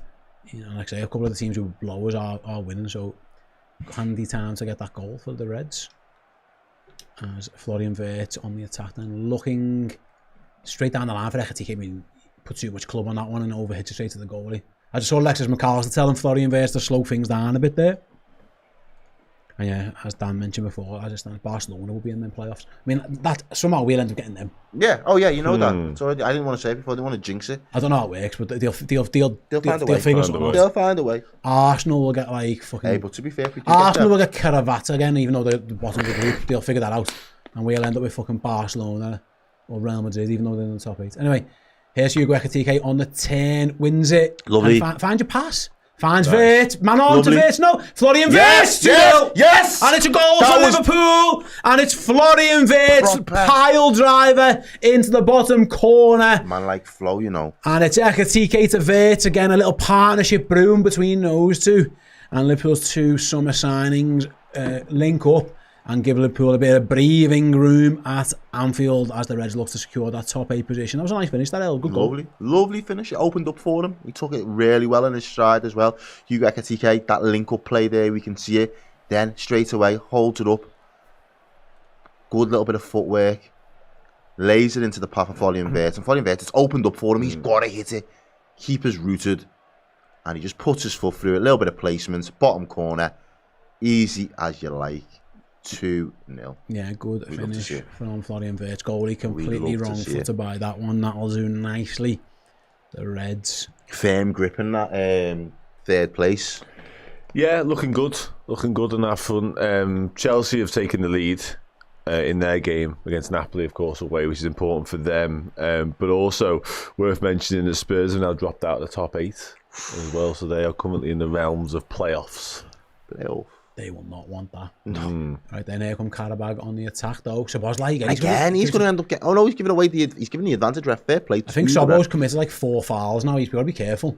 As Qarabag get to the edge of Liverpool's box though, because the ref they play a good advantage. Ball out wide, cross the back post, headed down, and Van Dijk clears. Why did he not head that towards goal? Yeah, I'm surprised. Strange decision there. As the ball drifts over towards that back post. And Liverpool looking like a defence that's got 2 midfielders in it at times. Yeah, that fast start that Dan Club was crying out for, we've got it. Absolutely, 2-20, and they're looking for a 3rd here on the break as Ekatike spins again. He's fouled. No, a high line. Oh no, Qarabag have won it. No foul given. Oh, Sobo wins the ball this time. Yeah. Go!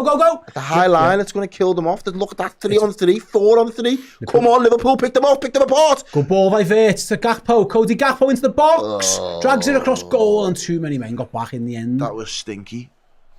He just couldn't find the angle, could he? It was 4-on-3 for a moment. I think Wirtz played the right ball, but yeah, Gakpo just couldn't quite get out his feet. And in the end, it commits a foul as he tries to win the ball back. Press the ball back from Silva. I mean, Liverpool's record at 2-0 hasn't always been stellar either. So if they want to make it 3, please, it would be handy. That would do me. Everyone loves a firm grip. You guys are sick. I love a firm grip on a last date. Right, next one to the 3,000. These late night streams with you lot kill me off, you know. Oh, right, the quorum just goes out the window anytime what did I say? I didn't say nothing out of order, did I? Liverpool got a firm grip on 3rd place. That's what you want. Right then, 3,745 years watching. 1,000 likes. We can get more than that. We can do better than that.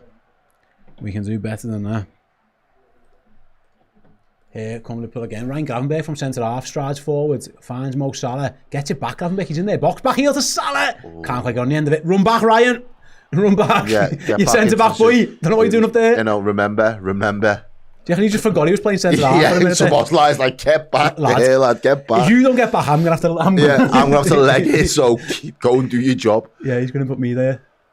Anyway, I don't think there's a position that guy couldn't play for us this season. No, for what it's worth, I think he's been brilliant. Qarabag continue to play. They give it back to their goalie. Oh, that's a risky pass. Really risky. Get away with it though, just about. And then that was better ball into the middle of the park. Can they build from here? McAllister is beaten, so they can. Easy, they like this little lad, number 9, don't they? Too easy. He gets on the ball and carries it. It's Montiel. He's found here out to the left-hand side. Endo with work to do. He's helped out a bit by Alexis. And he kind of slowed everything down. Oh, that was cool. Oh. Right through the back of the Duran wants a penalty off Gravenberch, not given. But Salah's now on his bike. Salah on the break to the edge of the box. 1v1, just take him. Just crosses for Gakpo, misses him. We'll go back. I'm sure we'll go back and check that potential foul in the box. Let's see. He went right. I think he went right to the. That might be a penalty, you know. I think he goes through the back. Is that a foul? I think so. I'm not gonna lie. Gravenberch kind of launched into the back of a guy's in those leg. positions there when a defender's backpedaling towards his own goal. Why is your winger not just wanting to just skin him? No, he's happy to play on. Wow. Yeah, we saw one half replay of it, so it's hard to say, but nothing given. Wow. And Qarabag can take their goal kick now after Salah's cross missed Cody Gakpo. It was clumsy by Gravenberch, I'd say that. I'd have to see a replay properly. First about his defensive accurate, like I'm just not convinced, but I'd have to see a replay, but it looked clumsy, but again, nothing given. But you get what I'm saying about Salah as well there though. There was a chance to fully break away. I reckon if we would have scored off that, he would have ruled it off and pulled maybe it back. Give the pen, yeah, maybe give the pen, but the fact that we didn't score, he was like... Again, I've seen one replay, I think that... And you think of the penalty, like... The penalty, I just think he just goes through the back of him. I think he goes through the back of someone in the penalty. The one that Galatasaray got in their gaff, and the one we got with Wirtz in Milan, that looked more than both, but anyway, not given. And Salah can attack, and he's played a poor ball, though, in the end. You know if you think of that one that Galatasaray got off Szoboszlai's arm, and then the one Wirtz got in Milan was soft, that looked much more a penalty than either of those two, to be honest. But the arrows, again, they're running arrows now. They haven't really got the numbers in attack. They're slowly building them in. They lack a bit of confidence in attack, I think. They don't quite know what to do when they get to the edge of the box so far, Qarabag, which is helping us. Yeah, they don't. As Salah can try and chase a loose ball and get there. You'll keep it in. Yeah, now get on your bike. bike.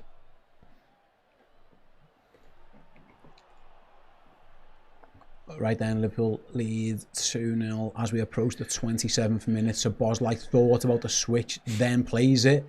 Robbo can bring it down on his chest. Does well. He's done well. Robertson, first hand ball. Nice. It's a good pass to Gakpo. Lovely. Gakpo shoots! Ooh. Just didn't quite get enough on it with his left foot. He clearly isn't left-footed.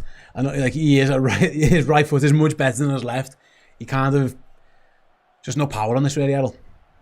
No, another tame effort. He just kind of swings a leg at it. But there's that is a lovely turn. That number He's 9, a good player, you know. That number 9's got some sauce on it there. Yeah. Number 5's just put it all the way, sends it into that channel where we know Endo isn't going to really want to be 1v1. Here's a little flick around the corner to his full back to the byline. And Endo does well. Endo does really well. Corner given as Endo recovers. Just didn't give up. They've got Andrade, number 15, right wing, and then Zubia, left wing, and they play from one side to another. Actually, the overlapping run's good, and no one really tracks it. See that? No one tracks that run whatsoever, but then Endo has to go and cover his own run and concedes the corner. And if Qarabag got something up their sleeve, we'll find out.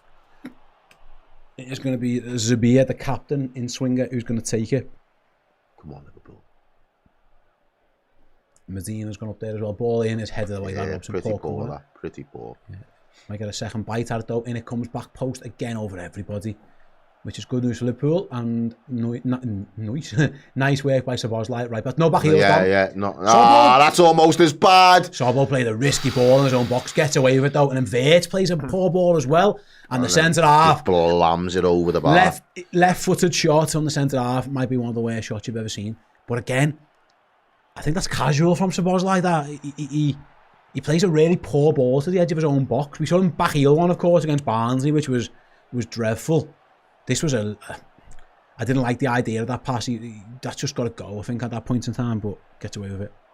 And it's a goal kick that Alisson Becker chips forward. Well, yeah. Can Hugo bring it down? No. I mean, referee's getting fouled, surely, but play advantage because Wirtz has got it. And now Salah. Go on, set him on his way. Salah's in, is he onside? No flag for now, so we're going to say yes. Mo Salah plays it down the line to Wirtz. Well Good done. ball. Oh, good defending, though. Excellent defending by Medina to stick his left leg out. His left-footed shot before was dreadful. His left-footed tackle was much better. That was nice by Salah and Florian Wirtz, but defended well by number 81. What happened to Frimpong? Honestly, I think it was his groin. Yeah, I think he had a challenge in the very early on in the middle of the park, and then he was sprinting back, and then he just went down. He just knew. That'll be him. That didn't look a good one. A man who was never injured in his whole Leverkusen career. Now that's his third muscle injury at Liverpool. When you get one, mate, you keep coming back all season until you get a proper pre-season into you. Ugh. Right then, Gravenberg out to Virgil. Half an hour played, Steve. What are your thoughts? I think, mate, honestly, I don't think there's been much in the game. I think Liverpool have scored 2 decent goals here. They go again with Wirtz, looking for Ekitike, underplays it. I don't think Liverpool are firing on all cylinders, but I think Qarabag just lack a bit of quality, don't they? As Wirtz gets there first, Szoboszlai, Ekitike. All queuing up. They're all queuing up. You're going to have to lay it off now, though, because you've missed the chance. The opening's gone. Yeah. Robbo on the outside.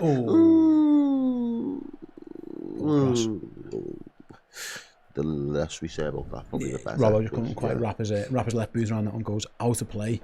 Yeah, listen, I don't think Liverpool have been vintage, but I think the clear gap in quality is shown at times. And Liverpool scored a very good goal, and obviously a set-piece goal helps. But Qarabag have had a couple of openings, half opportunities. Yeah. The one that I think it was the right winger kind of tamely shot at the goalkeeper. Other than that, they've been in. But I like number 9 for them. He looks like a good player. Looks tidy on the ball, doesn't he? Montiel, he is. I just like the fact. And Azerbaijan, sorry, he's Spanish. He's a Spanish player. I like the fact that we've just got the early goals and. In a bit of comfort. Yeah. And there's more, you can tell they got goals in us, and they don't look watertight, do they? As Salah breaks, finds a good ball through, but it's cut out. He's done all right there a couple of times, though, at the back of Medina. And there's going to be another foul. Yeah, Florian Wirtz this time guilty of a foul.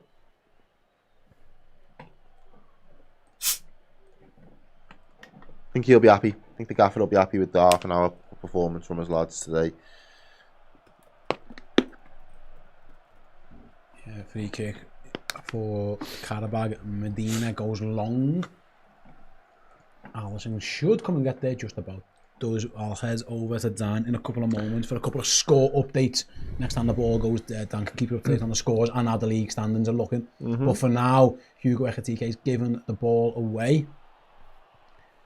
Throw into Liverpool, then gone down. Tell us what's going on around Europe, where we're up to so far. Yeah, not loads of change impacting us. So we have dropped back down into 4th position, so status quo from the start of the night, because Real Madrid have taken the lead, so they have leapfrogged us into 3rd. But other than that, the top 8 is looking much like it was earlier on, still with Spurs missing out, of course, as well. Some big hitters like Newcastle, Barcelona also head to the playoffs as things stand. And in terms of teams missing out altogether, there are quite a few, actually. Marseille, obviously, we experienced firsthand last week. Napoli as well are in amongst them. Ajax are also there. Benfica and Frankfurt currently about to be eliminated from Champions League. So a few big heads dropping out by the looks of it as well. Yeah, some big teams down there for sure. Yeah, absolutely, mate. Thank you very much for the update. As Qarabag then left hand side, Endo with some defending to do. Yeah, they've gone backwards though, to be fair. That's done a Liverpool favour because Liverpool can get numbers back now. Newcastle were delighted to be called big hitters alongside Barcelona by Dan, by the way. That might be like the second biggest thing that's happened to them since the Carabao Cup. They're delighted. As Liverpool win the ball back, but then can't quite clear it, and Qarabag have it again on the halfway line.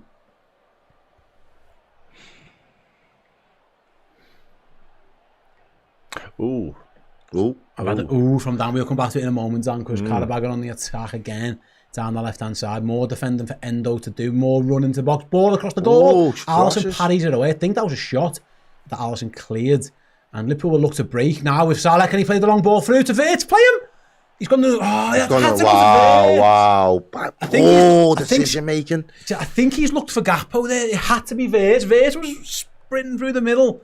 Dan, what was the ooh for? Yeah, the Napoli have just equalised against Chelsea, which means that Chelsea have dropped out of the top 8. So currently playoffs beckon for them, which means Spurs move back into it. So yeah, slight change in the English teams standings in the English teams. Yeah.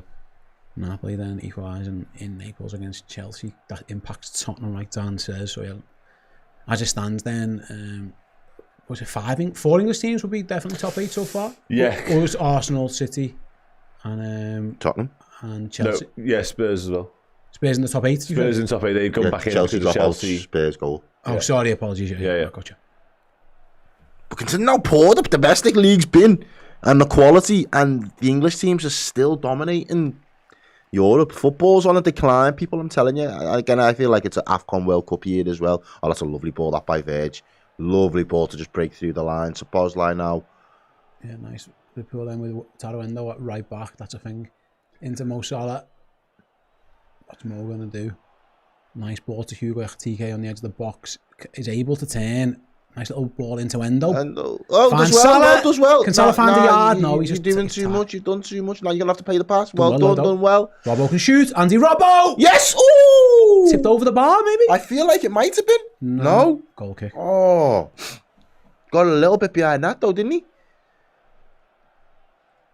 Yeah, body's just crowded out. Salah in the end, he's able to just roll the ball into the path of Robbo, opens his body up, just flashes over the bar. I think he should have passed that. Maybe. I thought maybe he could have tried to play an TK, but it wouldn't be a Liverpool game without a left back firing one over the bar. Big facts.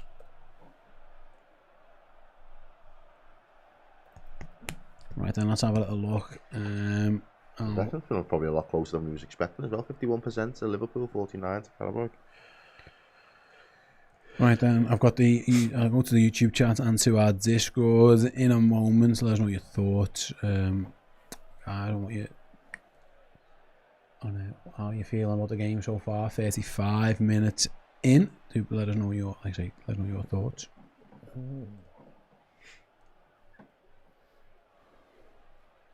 Liverpool have won it back with Salah then now. Come on, there's another opportunity. Almost a Mo Salah. Shot from Szoboszlai. That's a team effort as well. Really didn't catch that at all. Yeah, that's one, again, he's right footed. So that's usually one that you want to drift onto your left foot and hammer it, but that's a difficult one. But for now, Liverpool have got the ball. Was it another free kick? So I was like adjudged to a foul again. Yeah, Ross says, well, the implications of that Frimpong injury. It didn't look great, did it? But now Liverpool have got no right backs, natural right backs, because we don't know how long Gomez is going to be out for. He didn't even train ahead of this game. So at the week, it isn't the easiest game, of course, at the weekend, and not ideal. Oh, come on. Gakpo then can so sprint much away. time and space. Cody Gakpo. Can he find the right pass? He has found Salah. He was fouled as he passed it. Gakpo, the ref's going to play advantage. He should bring that back. But no, Liverpool have won the ball back, so he's going to let us play on. Because Gakpo was clearly going for a 1-2 with Salah, and then was just wiped out. But the ref weren't that bothered. He's going to let us carry on. And yeah, Liverpool so far comfortable at home against Qarabag. It's the concentration levels now for me though. At that 2-0, we've seen it so many times this season. We've done ourselves over by just dropping that concentration and just allowing the team to just stay in it enough. Yeah, there's definitely more goals in it for Liverpool if they can get it right. Because there's space and the counter-attacks on as well. They can figure it out. They're tripling up on Mo Salah. That's nice by Salah. That's nice footwork. They're definitely terrified of Mo Salah. They triple up on him. Understandably so. We know what he can do on his day. Here's Vert in a nice position. TK Vert. Little footwork in the box for him, Vert. Getting into the bodies again. Good block. It was. Can Liverpool win it back? Don't foul him. That was alright. Done well. That did it. Oh, the keeper went to. Sobo's shot was deflected wide for the corner. The goalie was flying out the way of it. He did the whole Superman. Look at where he goes. The keeper. Why did he dive? Oh, he's creased me. That's funny goalkeeping. The ball deflected. It was already going wide, and the keeper just decided to get himself dirty. Maybe there's a photo of him somewhere diving around field like this. No one will ever know where the ball was, fella. He's just open while the photographer just got him just flying through the air. The ball had gone out. It was already out. I don't know why I did that, but that was. Just the timing of it was just some random movement. The ball had been deflected. It was trickling out for a corner, and the goalie just dived the other way. He's there, one for the cameras for sure. Liverpool have got another corner. They've taken this one short. Here's Szoboszlai into the box. Bye, lad. Low. Listen, I get it, but we scored off the last corner. Just crossed the ball. I know we're not great at them usually, but anyway, put the ball into that box. Get it in the mixer. Oh, we've done it again. Converts this time. It's nice feet. Drifting. Oh, lovely. Come on, hit that. Sobo does, blocked again. Gakpo on the rebound. Wins a... No, yeah. He wasn't happy with that. He was begging it there. That was very, very funny goal. That was. That'll be my highlight. I didn't know. He was just so random. I was like, what's Errol laughing at? And I saw the replay. Goalie, he's just like fucking Superman through the sky. He's open and praying that while the cameraman's got that. 100%. That was funny.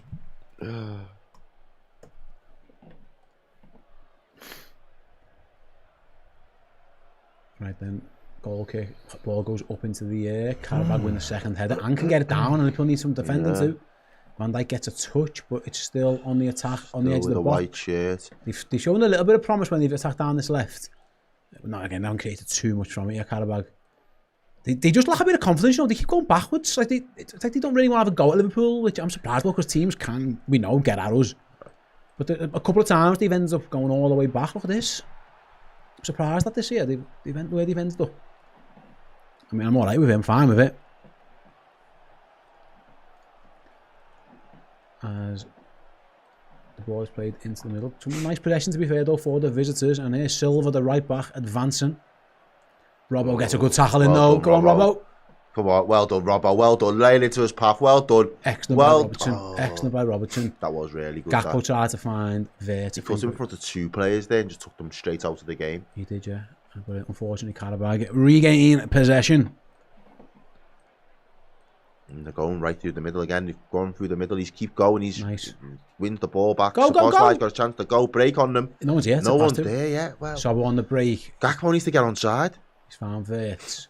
Vert with the switch. Good ball to Robbo. Come on, let's up the pace, boys. Oh, Robbo's touches and great, but he gets away with it. They just back off. They absolutely back off. I can see he's on his left-hand side. He's peeled. He's going to shoot. He's peeled. He's going to shoot. He shoots. Oh, goalie saves that. Did he? Yeah. Yeah. Corner kick given. Hey, all that diving practice, mate. Yeah, he got warned before by diving the wrong way. This time he gets there. I'm pretty sure he saves it. Corner given. Oh no, deflected. It wasn't a save. It was deflection. Still just diving for diving's sake. Just throwing himself just making sure. Liverpool, right then Liverpool scored their first goal from a corner. Yeah, clip off the defender's heel. Healed, wasn't it? Yeah. Ooh, do you think that might beat him without the... They've been close to that. But fair play to Ekatike. It is a corner for Szoboszlai. 42 minutes played. Liverpool had a strong first half. Let's go. Corner comes in. Goalie flaps at it though. Shot back. Yes. Oh, that missed. Gakpo, he's having one of them. This one blocked that. I don't know. Must have. It must have, because Gakpo shoots. It was almost like an empty net because the goalie's having the stinker. Yeah, it's a block again. It's a good block as well. It's a really good block, mate. Yeah, fair play. Yeah, number 35 just gets a boot to it because it was an empty goal. The goalie had a stinker, flapped at it. But Bicalo got his boot to it, and they have another corner from the other side. They are not at all convincing defending these set pieces.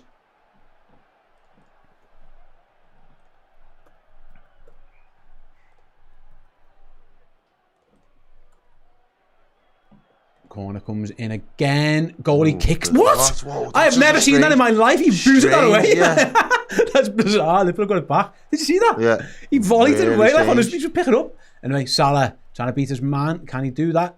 He makes a bit of space for the cross. That's got to be. Header! That's got to be. Oh, it's another defensive block. And Cody Gakpo, how's your luck?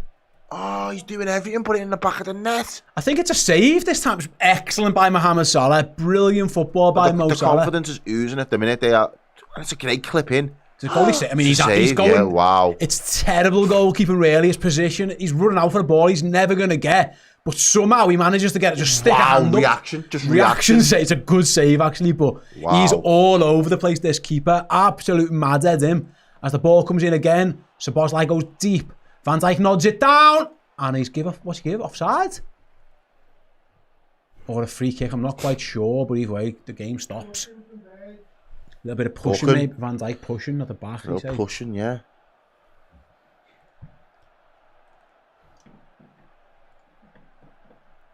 And I mean, this goalie's a mad one.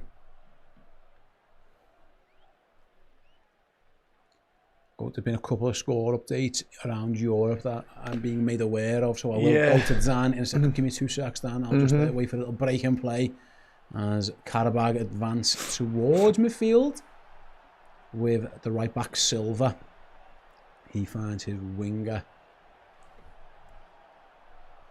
Some nice possession by Qarabag, but not really going anywhere with it. They're just keeping the ball, but keeping the ball safe. It's only really Montiel who looks like he's got any attacking verve to him right then.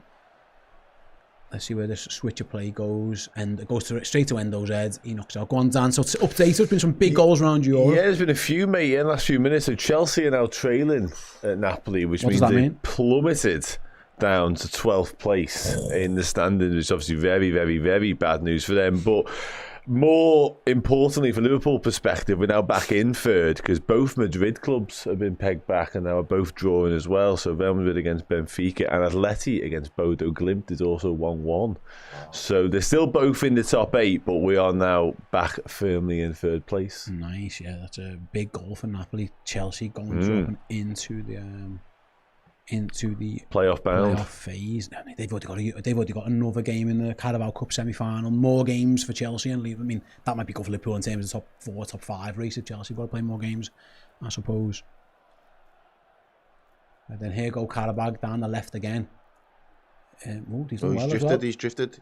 Oh, he's got. Oh, well done by Ryan there. Gravenberch blocks it, and actually, it's all right. It's fell to Salah. Can Liverpool before half time? 2 minutes added on, by the way. I was going to say it would have been a great ball. That. Yeah, Salah just spotted the run of Hugo there last minute. We into 2 minutes added on. Sorry, guys, and played 1 minute of them. Number 9 again, the Spaniard.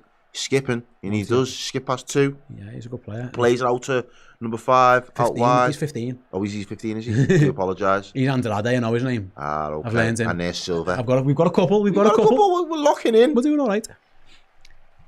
But again, Qarabag on the edge of the Liverpool box. Maybe a shot. No, they don't fancy doing. I don't know what they're trying to do, to be honest with you. And then now Andy Robbo should just clear that. They really do lack confidence in front of the goal. Yeah, the shot. They're not doing anything when they get there. They kind of get to good areas and then just kind of fumble around. No penetration at all. Or maybe they try it now because they're onto the edge of the box again. Got nothing to lose at this point. Stick it in the back of the net. They're not even trying. Oi. Right then, we're about to go to that 2 minutes as well, as Qarabag do have the ball on the edge of the Liverpool box, but again, just knocking it round. Someone's going to have to do something for them if they want it. Nope, Liverpool again clear. And that will be half time. Liverpool, so far so good in terms of securing their place in the top 8 rather, and the last 16 of the Champions League lead. To say 2-0 thanks to goals from Alexis McAllister and Florian Wirtz. 2 midfielders, unsurprisingly, because all our team are pretty much midfielders at the moment. Couple of super chats to get to before we get some thoughts on the game. It will get loud, says that Abel Xavier up front for us. It is a very bleach blonde hair that Hugo Ekitike's got. Vintage throwback. And then Eli Cordy says, what dictates how many Champions League spots the Premier League gets? It's all done by European coefficients. Yeah. So the further the English teams go in most of the European competitions, then eventually they should get there. As it stands, they're pretty much almost guaranteed a top 5, an extra 5th place. But nothing's officially guaranteed until it's all said and done. But it's effectively that. And yeah, Liverpool hoping, you would guess at this point in time, that top 5 will get one. As it stands, for what it's worth, it is. I think England as the top they've got 104 of the coefficient points, which would have them getting that extra place. But again, things can change depending on how all the other teams do in Europe. As I said, I don't think Liverpool have been amazing. No. But Professional. There's a lack of quality in Qarabag's attacks, which again they haven't really troubled Alisson, and Liverpool do look dangerous at times. They cut them open, they look dangerous on the counter. I've been surprised how many opportunities we've had on the counter. Well, no, they play out, don't they? What I would say is that Cody Gakpo there's at hat-trick, and he hasn't done a lot wrong with some of his finishes. There's been some good saves, some good blocks, so there's been plenty of opportunities for Liverpool, but yeah, at 2-0, we're never comfortable with Liverpool because we're never comfortable with Liverpool at this moment, but it's going okay. Yeah, absolutely. And I think, what we said earlier on in the respect of wanting to see early goals, wanting the team, the 11 that was out there, obviously, that was before Jeremy Frimpong goes down injured, but seeing that first 11 go out there and put us in a healthy position allow us to then be able to manage the game thereafter. I think they've set out their stall, they went about their business, they've done it effectively to this point. They haven't left themselves massively open to any real attacks of any significance from Qarabag. They've had a couple of opportunities here and there, but I think they've committed far too many men forward, Qarabag, which have allowed Liverpool to stream on top of them in terms of the counter-attacks that we've had in that first half. I think we probably could have done better. I think if we being more ruthless, I think we've seen Liverpool teams of old absolutely put teams to the sword when it comes to our counter-attack and football. We've not quite been there. We've been a little bit off it, but Hugo Ekitike and Florian Wirtz linking up again, that partnership again continuing to blossom, and we're starting to see that look even more instinctive now. Mohamed Salah and Florian Wirtz linking up at times as well. I'm going to take plenty of positives from that first half because Liverpool are now 2-0 up, and I think we are very much good value for that. And I'll be honest with you, a couple of them lads will be in that dressing room there thinking, what, I could have probably had a goal myself, or we could be even more 3, maybe 4-0 up if we would have just, had our shooting boots on a different day. So I think as long as we now, I can't remember what stream it was on a couple of weeks ago, I said, I want more of the same, and then we just was completely thought, no, I want more of the same level of intensity, up it a little bit, try and get some of the other lads on, the Chiesas, the Treys, the Rios, get them in the mix, allow them to express themselves. And I think everybody, they're supporting Liverpool in Anfield tonight will go home with very happy, and that's what I'm hoping for. Yeah, fingers crossed. Like I say, it's been okay for Liverpool. It hasn't been vintage. It hasn't really needed to be vintage, rather, to be fair. So we were saying like Liverpool haven't scored from set pieces for ages. They've caused trouble. I'll be honest. Qarabag's defending of set plays hasn't been amazing. And that goal, the goalie looks a bit mad, sketchy goal. But nice that it was a good flick on the near post by Ekitike. Obviously, they're trying to get Van Dijk the goal. Mm-hmm. That's the idea. But Virgil just keeps it alive, and McAllister just does well to bundle over the line. Nice to get again. It's been so long since Liverpool have scored off a corner. We have got this new set piece regime in place, and maybe we're starting to bear fruit because it was actually a well worked move to potentially free Virgil and ultimately get McAllister the goal. Yeah, and it was, as I say, that was exactly the right approach. And again, we've said it, and it's not even just an observation. There has been a criticism this season of the physical presence that Liverpool possess. We should be more dangerous, and it's not necessarily to say that it's always going to go to plan, it's always going to be the first man, or it's always going to go to the targeted, it's always Virgil that we're kind of targeting in those situations.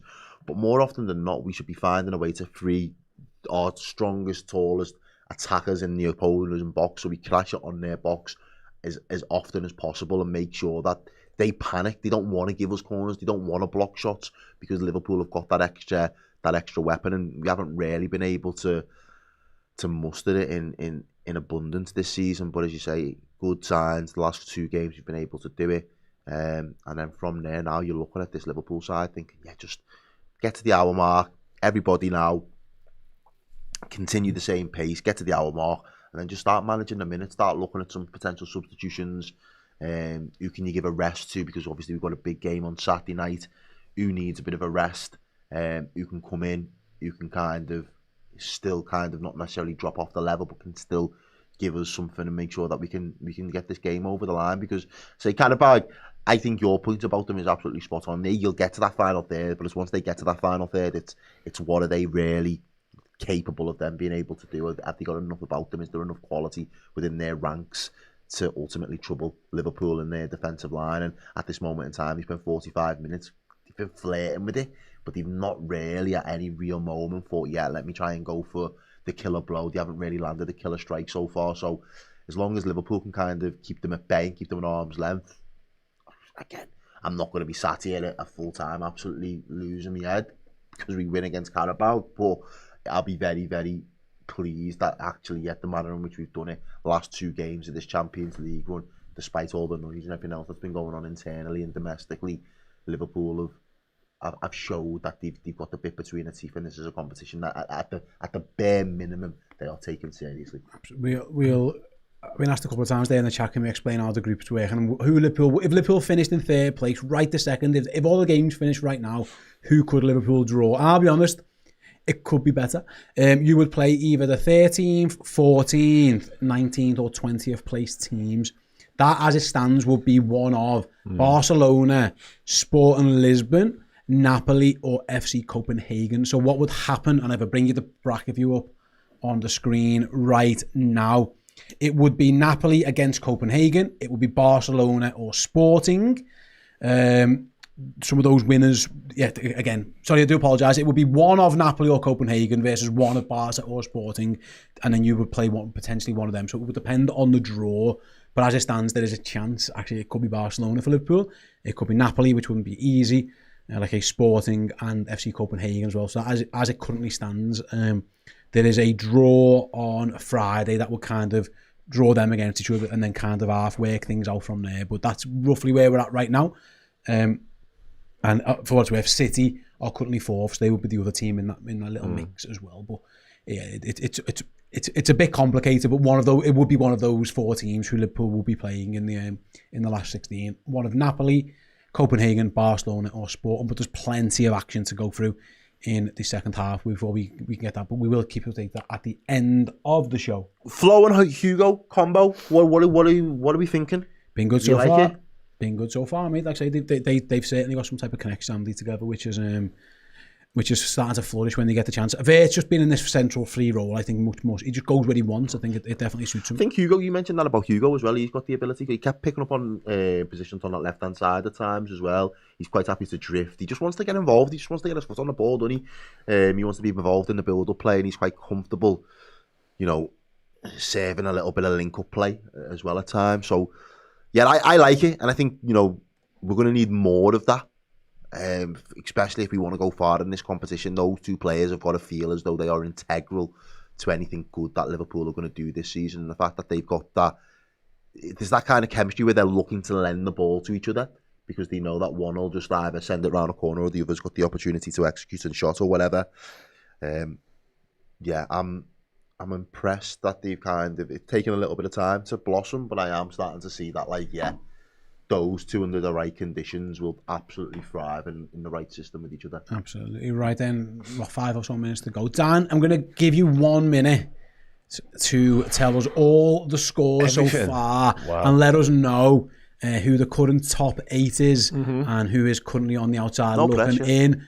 Go on your marks, get set, go! Yeah, Ajax 0, Olympiacos 0, Arsenal 3, Kairat 1, AS Monaco 0, Juventus 0, Athletic Club 2, Sporting 1, Atletico Madrid, not easy this, 1, Bochum 1, Barcelona 0, Copenhagen 1, Leverkusen 2, Villarreal 0, Benfica 2, Real Madrid 1, bit of a shock there, Dortmund 0, Inter Milan 0, Club Brugge 2, Marseille 0, Frankfurt 0, Spurs 0, Liverpool 2, Qarabag 0, Man City 2, Galatasaray 0, Napoli 2, Chelsea 1, Paphos 1, Slavia Prague 1, PSG 1, Newcastle 1, PSV 0, Bayern Munich 0, and Union Saint-Gilloise 0, Atalanta 0, which means, as we all know, Arsenal are still very much top of the massive league phase. Bayern Munich in 2nd, Liverpool 3rd, Man City 4th, Real Madrid 5th, Spurs back in it in 6th, PSG in 7th, and Newcastle have forced their way back into the top 8, sat 8th right now. There you go. Absolutely brilliant. And I know it took you a minute as well. Excellent work from Dan. Right then, just under 4 minutes or so to go until the start of the second half. So we're going to go and take a well-earned break. Let us know in the live chat, whether you're on YouTube or in the Discord, any subs you'd like Liverpool to make at half-time. They've already made one, of course, with the injured Jeremy Frimpong going off. Let us know, and we'll be back with the second half of the Watchalong after this quick break. Excellent, nice one, gents. Right, before we go, we have got something very, very exciting to announce. Chris, would you like to tease what is coming next? Yes, we have got something so exciting, something that's going to take Red Men TV and our content to the next level. We are so incredibly excited for this. Yes, it is something that you have been asking for over 11 years.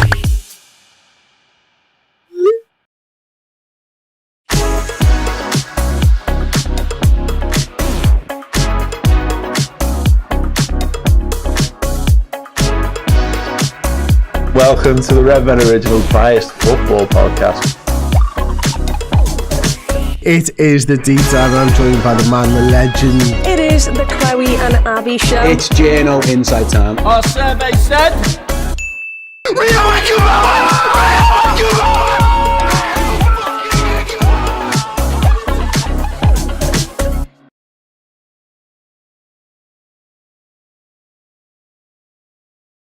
Hello everyone, welcome. Thanks for joining me. I am here to tell you about this incredible giveaway that we are doing for our legend subscribers on Red Men Plus. This is the Craig Johnson signed crown paint shirt. It is absolutely glorious. Every single month we give away something to our legends on redmenplus.com. It's a great way of showing your support for the channel. It's a great way to get closer to us as well, because you'll be in the Discord group and there's loads of other benefits, merchandise, discounts, all that type of stuff. But the big one for me would be this. It would be the opportunity to get into the prize draw for these incredible signed items. Craig Johnson crown paint shirt signed by the Liverpool legend. Join up this January as a legend on redmenplus.com. Thank you. And welcome back. Hope you're doing well. Thanks to Jeffrey with the super chat who says up the Reds and the Red Men. Thank you very much, Jeffrey. Much appreciated. Do appreciate the support. I asked if anyone would make any subs at half time. Cal will bring on Rio and Chiesa for Gakpo and Salah. I think it's too early for that. Maybe another goal or so, maybe something they'll look to do. Again, I don't think Gakpo's done too much wrong. Actually, he's had a couple of chances. Salah's been okay as well. Like, Liverpool have attacked all right, to be fair. They haven't always been perfect. Salah grew into it for me. Yeah, he was a little bit cold in the first 10, 15 maybe, which was, okay, because Liverpool had found themselves pretty much 2-0 up by 20 odd minutes, but he definitely grew into it from about the 20 odd minute, 25 minute mark. And a couple of those counter attacks that kind of freed him up on that right hand side. I think he would have really flourished with Frimpong being able, because we didn't get to see it at all really. But Frimpong's pace and being able to do those overlaps on those counters, I think he would have probably even had more opportunities in that first half. But I think he's done some good work toward the latter part of the first half. And yeah, Gakpo's been a little bit unlucky, maybe a little bit wasteful as well. But all in all, I think the front three have been fluid enough, caused enough problems, had enough quality between them. Again, an assist from Hugo, fully inverting that free role. I think the anchors in those midfield there as well. The only thing I don't really like is how easy that number 9's been able to twist and turn away from.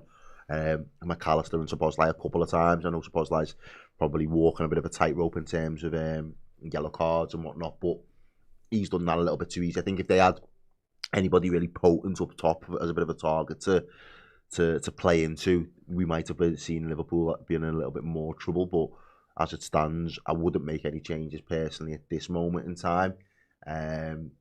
Maybe the likes of the shout of the Kirkes might be someone that kind of gets brought on in terms of game management. Yeah, just looking at both teams come out now, it doesn't look like Liverpool, from what I can see, have made any more changes. Obviously, for those who joined us late, Liverpool did lose Jamie Frimpong very early in the game, so it looked like a groin issue. So, yeah, I wouldn't be expecting Jamie Frimpong to be playing anytime soon. So, there's another defensive injury for the Reds to have to deal with. So, they are down to 4 more potential subs. It looks like Arne Slot has chosen to stick with it for now, which I think is fair enough. I think the lads have done enough there to warrant saying crack on for now. And I as it stands, I don't know. Qarabag actually aren't out here from what I can see. So I know they are. To apologise, they are, but I don't think they've made any changes either. So yeah, Liverpool for now, as you were from about the 2nd or 3rd minute, really, wasn't it? When Endo had to come on, he is still playing at right back, by the way. I think he's done a stellar job so far. Fine. Yeah, he's been good. Yeah, been absolutely fine. Dave went down there a couple of times and he's snuffed out a couple of attempts, got in. Look, he's basically just playing it by the book. He's not trying to be expansive or fancy or anything other than I'm just going to be stable and literally hold my position. Fair play to him, he's done it. And we are back underway then at Anfield. I think Liverpool will be kicking towards the cop in the second half as well. Yeah. I think Chris is going to sort the clock out if he can. Someone just mentioned it. We'll get back to it in a minute. I know, it wasn't me. I wasn't saying it. Someone in the chat asked about it. Oh, Liverpool have kicked the ball out here. Why? Qarabag got injury now. They've got to play it down. Well, no. I thought it was us for a second. I did. I was about to lose my head. It's number 2. It's Silva. It's our boy Silva. Yeah, Van Dijk kind of catches him as he goes up for the header. I don't think it's much malicious from Virgil. He does get him. By the ear, man. Does get him. He will be fine.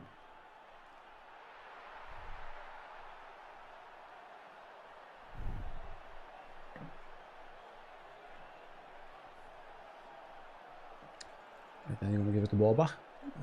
We'll wait and see. Yeah,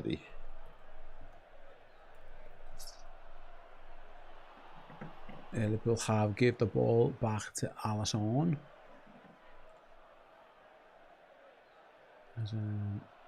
Yeah, back on the way then. Here's Gravenberg. Van Dijk. But the Qarabag, they weren't pressing much in the first half. There's definitely more of a press on now. As Liverpool go long to it. He doesn't get there, but Szoboszlai picks up the loose ball. Here's a chance for Endo in an attacking sense to get forward as he finds Mo Salah. Salah one-on-one this time, drifts inside, gets away from him a little bit, but he's managed to keep hold of it. Salah on the edge of the box to McAllister, to Robbo, to Gakpo. He's got cut inside, dinks it in, headed clear by the defender.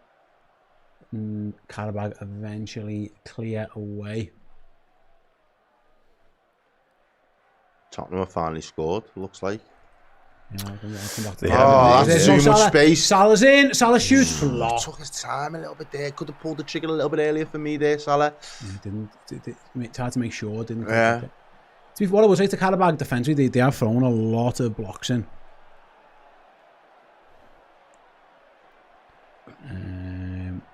And yeah.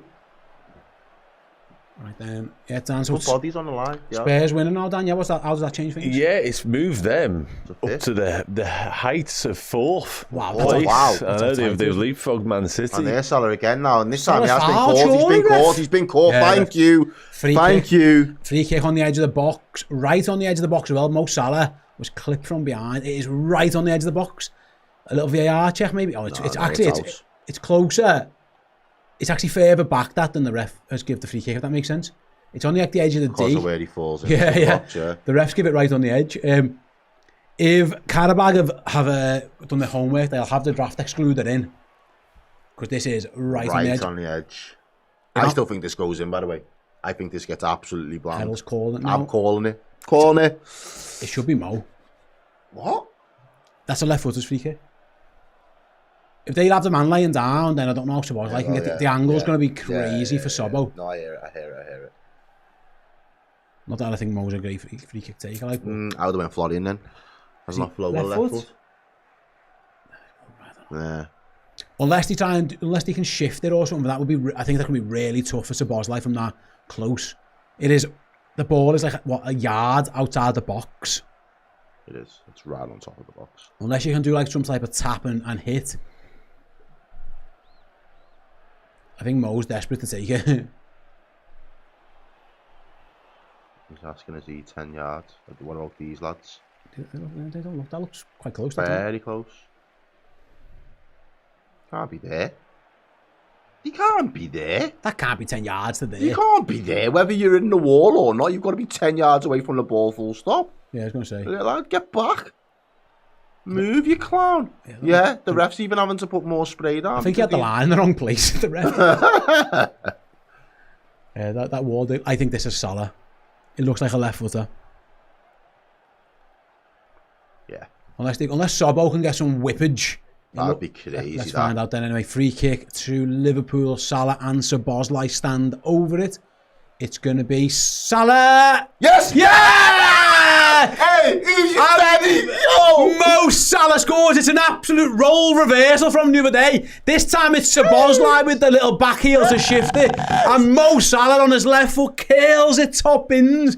It's an excellent free kick from Liverpool. Errol called the goal. And Mohamed Salah back in front of the Kop, back scoring goals in front of the Kop. And Liverpool comfortably lead 3-0. That's a worldie of a strike from Mohamed Salah, Errol. It is an absolute beauty.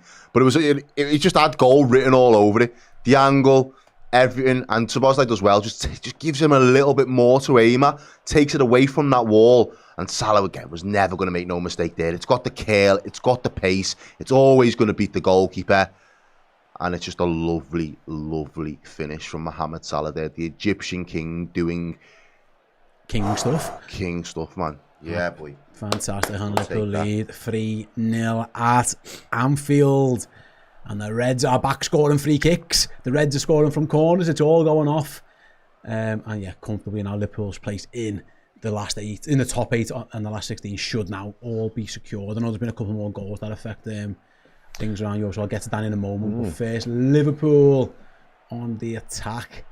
Now and that's it. This is what I was talking about. Professionally done. Little bit of quality, stardust. That finish was lovely. I'm right in saying, Dan, Barcelona have scored, which takes them, it doesn't get them in the top 8, but it gets them out of this little mini Liverpool bracket. Actually, as it stands, I think I'm right in saying Chelsea would be in that bracket. Yeah, so. That's right. They've dropped into that. But yeah, as you say, Robert Lewandowski scored for Barcelona not long after the second half got underway. And they're now 9th. So, no, not yet in the top 8, but on the cusp of it. And obviously, Newcastle very much in jeopardy of dropping out should Barcelona do what we'd expect them to do, probably beat Copenhagen at home. You'd like to think, if you're a Barca fan, that's going to happen. As it stands, by the way, Liverpool's potential opponents will be one of Napoli, Galatasaray, who've already beaten us, of course, this year, Chelsea, which will be difficult, or Sporting, as Liverpool go over the top again. Salah finds Florian Wirtz to Salah. Salah spins to Ekatike. Nice. It's all got a bit scruffy, though, and eventually cleared by the defender for Qarabag. Alex says, set piece FC? Yeah, maybe we are. Maybe we're Arsenal. You know the is it Mitchell and Webb? Are we the baddies? Szoboszlai there lining it up. Left foot changes it, shifted. No, Szoboszlai to Robbo to Gakpo.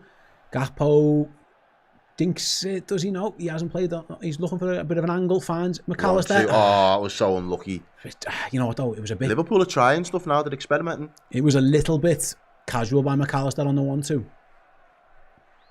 Needed a little bit fizzed into him, a little bit of precision. Yeah, and Liverpool over regain possession. But it's all Liverpool at this moment. And the attackers now be thinking, fill your boots as McAllister gets himself into the box.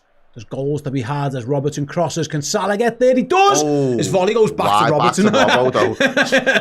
Wild 1-2 that. Wasn't the best shot that Mo Salah's ever had with his left foot. That went back to from where it came. Absolutely like a clearance from Mohamed Salah.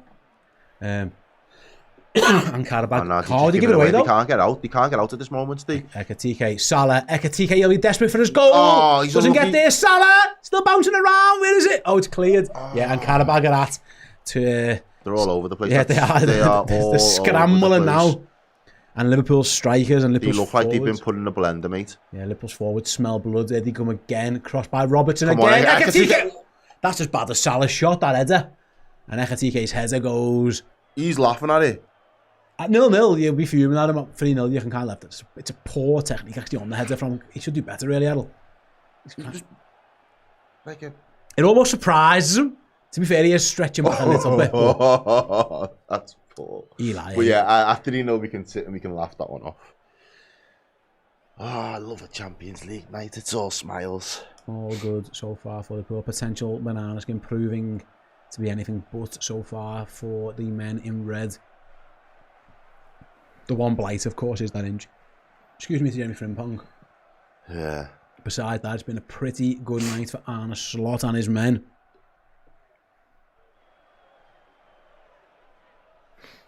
Right then, Virgil van Dijk goes with a big switcher. Rooney, guess that wrong, no? And there's the guy again, just turns this time. Yeah, Montiel again. He's the only real danger. And even then, he just runs into blind alleys. But at least he's got something on him. Oh, and he just give it away again. Poor from Qarabag. He just give it to Mo Salah. Poor. And Salah can sprint through. And Salah can find Vert on the right. And he can good ball to Ekitike. Really good ball. Ekitike. He's crowds out, but he's done well to find McAllister. Gakpo finish has to shoot. Finish that. Yes. Saved by the keeper. It just isn't Cody Gakpo's night tonight. This goalie has thwarted. He's thinking, what have I got to do to beat him? Keeper's turned into prime manual newer whenever I've got the ball in the box. Yeah, Gakpo, he didn't do a lot wrong again, did he? It's a good save. Gets it on target. Yeah, it's a really good save, good save, because the deflection couldn't have took it anywhere. It's a better save than I thought. It's a fingertip save. I said, manual newer, just soon as Gakpo, he just morphs. Yeah. Liverpool do have a corner. That was a good save. Good football as well from Liverpool after the mistake from Qarabag. And Liverpool in front of the cop looking for a fourth. Corner goes near post. And I think that was headed. Odd heads that from it was Andy Robertson who. That was a strange header from Andy Robbo. I think he's trying to flick that on, but just heads it out of play. Odd, very odd.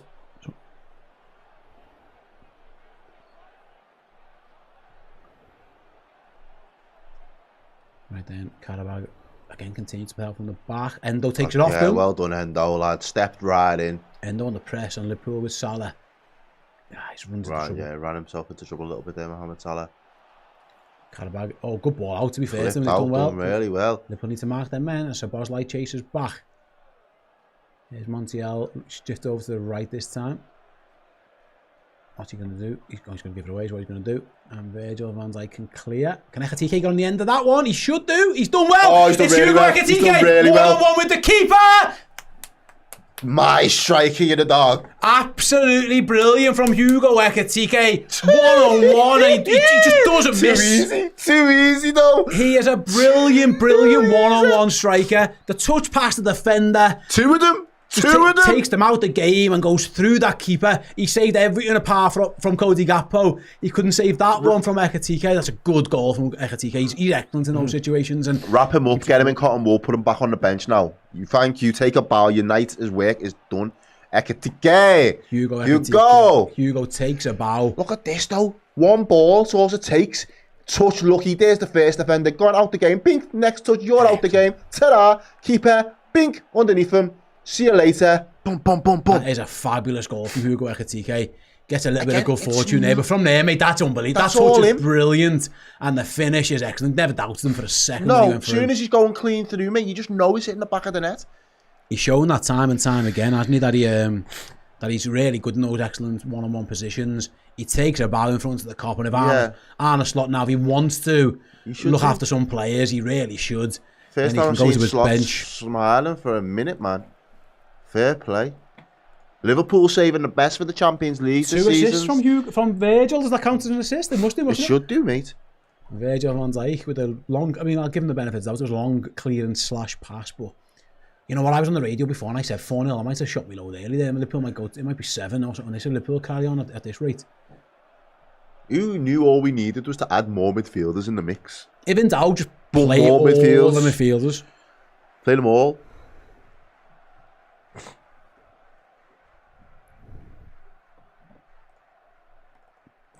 Yeah, as it stands, then Liverpool are currently in 3rd place. They would now be... Goal differences looking similar to Real's, as I imagine now, because they were 12 to 8 before. Well, Real Madrid are getting beat. And they, so yeah, it's even better now. It's Tottenham who are level on goal difference with us. We're ahead on 1 goal scored. Wow. It's very tight, but yeah, Liverpool doing themselves some favours in terms of that. Oh, actually, it's a lie. Liverpool got 1 more point than Spurs. Ignore me. They're a point ahead of Spurs.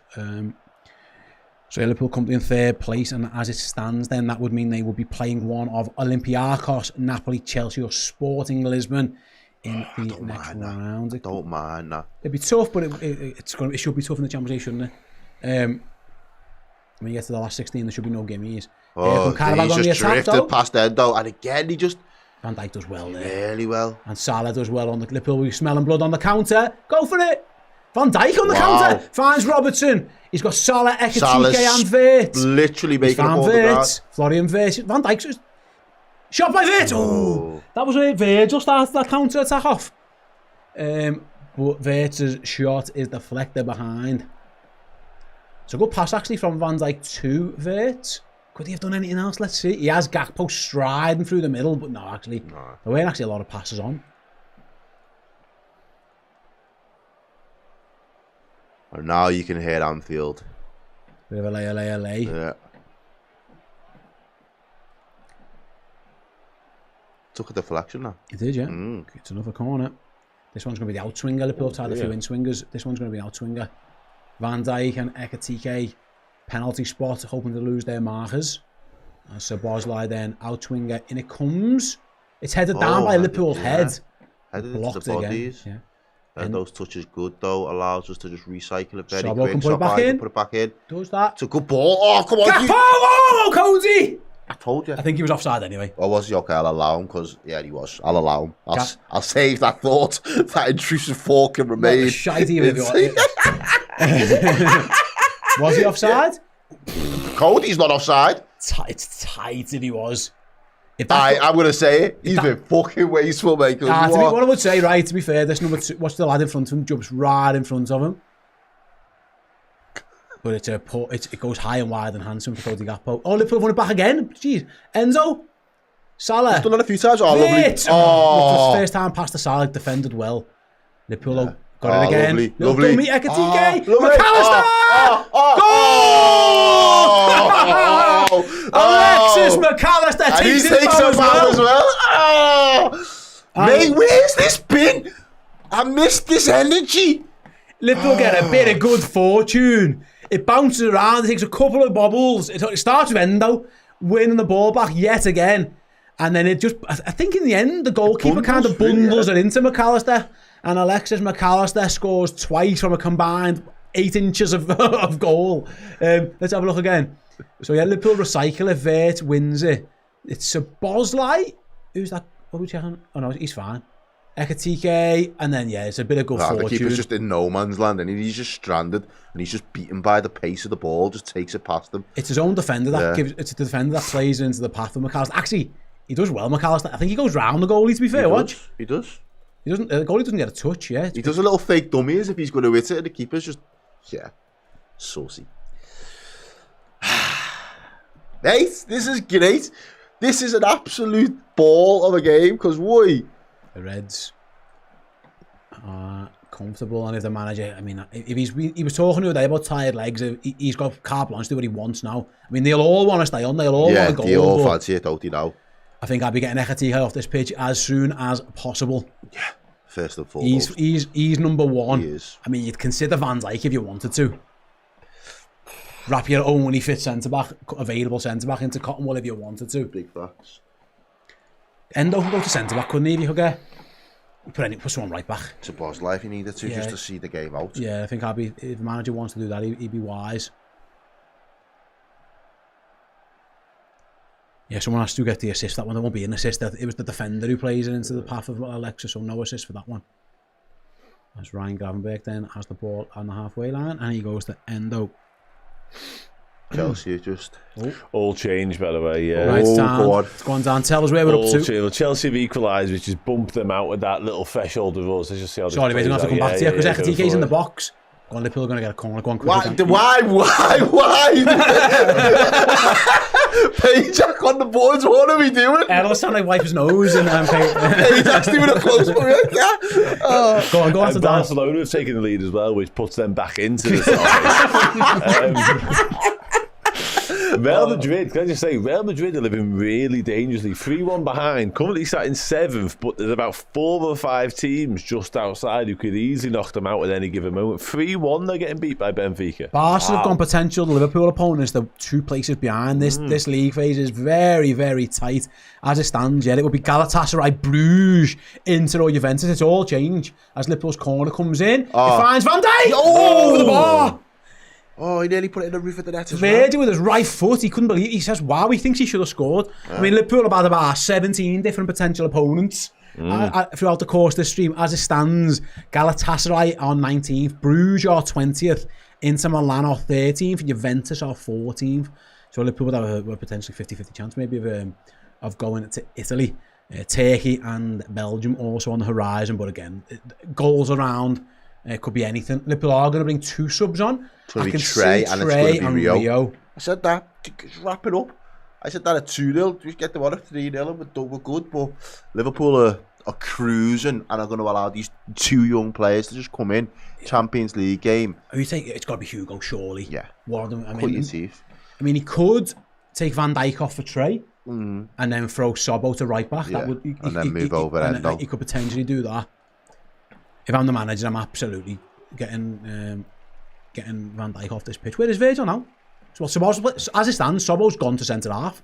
So maybe they're preparing for the sub. Because Virgil's just chilling at left back.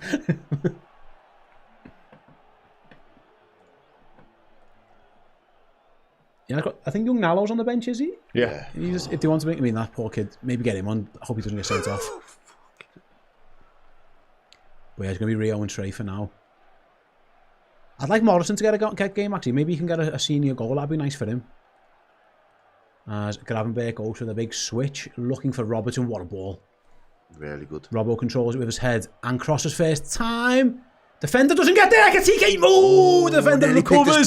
Nearly did. And then Cody's done it anyway. Oh, how's he done that? How's he done that?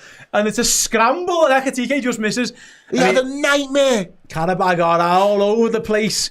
And yeah, the defender just stopped. It was like, you know, when sometimes your PlayStation pad dies, the defender just panicked, froze. Medina didn't know what to do. And Cody Gakpo pickpocketed him, but then TK couldn't finish.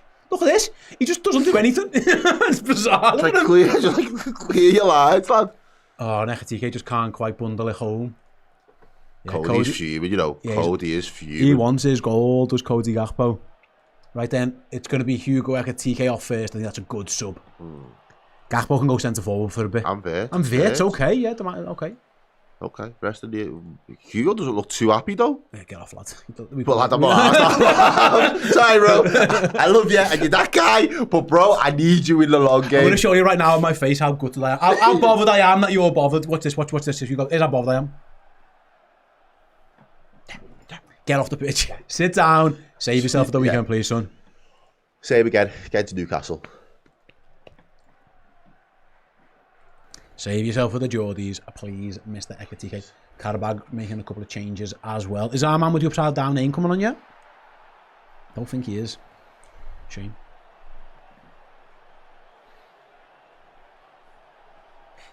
Right then, let's go to the chat. Yeah, Scott says put the kids on. Well, he has put 2 of them on, Scott, in the Discord. Thanks very much, Scott, for being a legend. He has got 2 of the young lads on, Rio and Gamoa and Trey and Yoni on. He could, in theory, if you want to, at some point, bring on young Kieran Morrison. I know Dan Club to my right will be thrilled by that in the kayak chair. Big fan of Kieran. Who's come on for the visitors there then? It wasn't our mate. Was it Mr. Cook? Mr. Kashuk, did he come on? Didn't see. No, I don't think it was him. We'll find out in a moment as the camera pans back to Errol. Right, thank you. He did. I clocked it. Thank you, Pajak. Right then, Trey, first pass is the Van Dijk. Robertson. Yeah, Gakpo has gone up front and here's Rio and Gamoa left hand side with room to run. Have a go, Rio. Come on, lad. They try and double up on him. He finds Trey. Inyoni to Sobbo. Liverpool just don't need to overexert themselves, but they will want more goals. Can Rio and Gamoa bring just that from that left hand side? Twisting and turning. Beats one. Gets to the byline. Does he win a corner? I think so. Yeah, I think he does. Yeah, he does. Corner for Liverpool.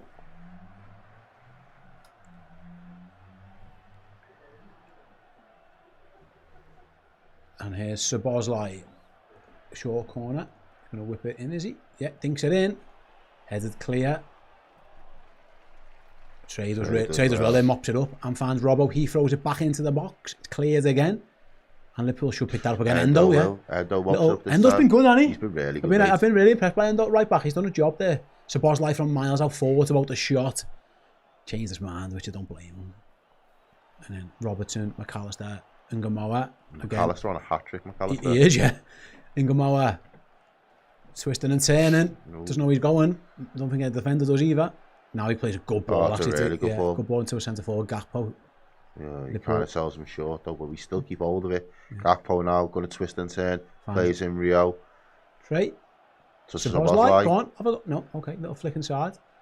Gakpo will want his goal. He's fouled, surely. Yeah. And that's free kick range, and that's Sobo range, yeah. Yep. I can tell you now, Sobo is not letting Mo Salah take this one. No chance. And it's a yellow card for Jankovic, actually, as well. For the little trip. It wasn't actually him who fouled him. What's he Silver. Did he kick the ball away or something? 'Cause that's the wrong guy. What's he booked in for? Unless he said something. It wasn't him who committed the foul. Look at Gakpo and McAllister. They all want this. I don't think I've seen a bigger queue for a free kick all Van Dijk's there. They all want this one. At 5 up, they all fancy this one. Wow. Sobo's walking away, you know. He's going to let someone else have it. He's like, Virgil fancies he's this. Like, you know what, fuck it, I've had plenty this season. Mate, I don't mind it. I do not mind it. I've been dying to see a Virgil van Dijk. No, I think it's going to be Cody Old Gakpo. school regen from Celtic. Dying to see a little bit of that. It's going to be Gakpo, I think. Oh, gosh. We know that this is a going in there, don't we? Hey? But he's... You never know. This keeper's going to pull off a world. He hates Cody Gakpo, That's doesn't what I he? mean. He just hates. He's got an agenda. Whatever he's done to him. Right then, free kick for Liverpool, 70th minute. It is Cody Gakpo. Deflects off the wall, I think. Yeah, it's still close. He is fuming, Cody Gakpo. He's thinking, what do I have to do? To beat this keeper. You know what, mate? It wasn't the worst effort. No, it wasn't. Just flicked off the defender. It really does take a wicked deflection. Good wall, jumps up and flicks off the defender back of his head. Yeah. And over the bar. Keeper might have still saved that, don't you know? Honestly, I think he was getting there. Yeah. He's got near fuck all day, but he was stretching top ins for Gakpo. He's got an agenda against Cody as this goalie. Liverpool do have another corner kick, though. I think Liverpool have got about 40 shots in this game. I'd have to go to the stats in a minute. I wouldn't be surprised. I'm guessing, but it wouldn't be shocked. Beretta Corner goals. comes in. Headed by Virgil over the bar. He's fuming. Wicked. He's fuming. Liverpool have scored 5. They could have scored 10. He should have done better. Yeah. Virgil really should have done better. Goal. Yeah, stats-wise, after that header, Liverpool have had, according to the Google stats anyway, 28 shots, 10 on target. Oh. It is Nallo. Yeah, I think that's wise to get Virgil off. Just don't get sent off, lads. If he gets sent off, right, that would be the most extraordinary thing that's ever happened, wouldn't it? 3 appearances, 3 red cards. That would be crazy. Just don't do anything. If I'm in, I'll just stand there, just do the mannequin challenge, bro. Honestly, lad, if they're 1-on-1 with our goalie, just let him score. Honestly. Yeah. And Chiesa coming on as well. So Liverpool will have used all their subs now. It's going to be Nallo and Chiesa. Don't get sent off, bro. Honestly, do whatever you want. Just do not get sent off. We're winning 5-0. Let them score. It's absolutely Look fine. at him, he's praying. Poor kid's praying. My man is absolutely praying to the Most High, being like, just let me get to the final whistle. I'm paying.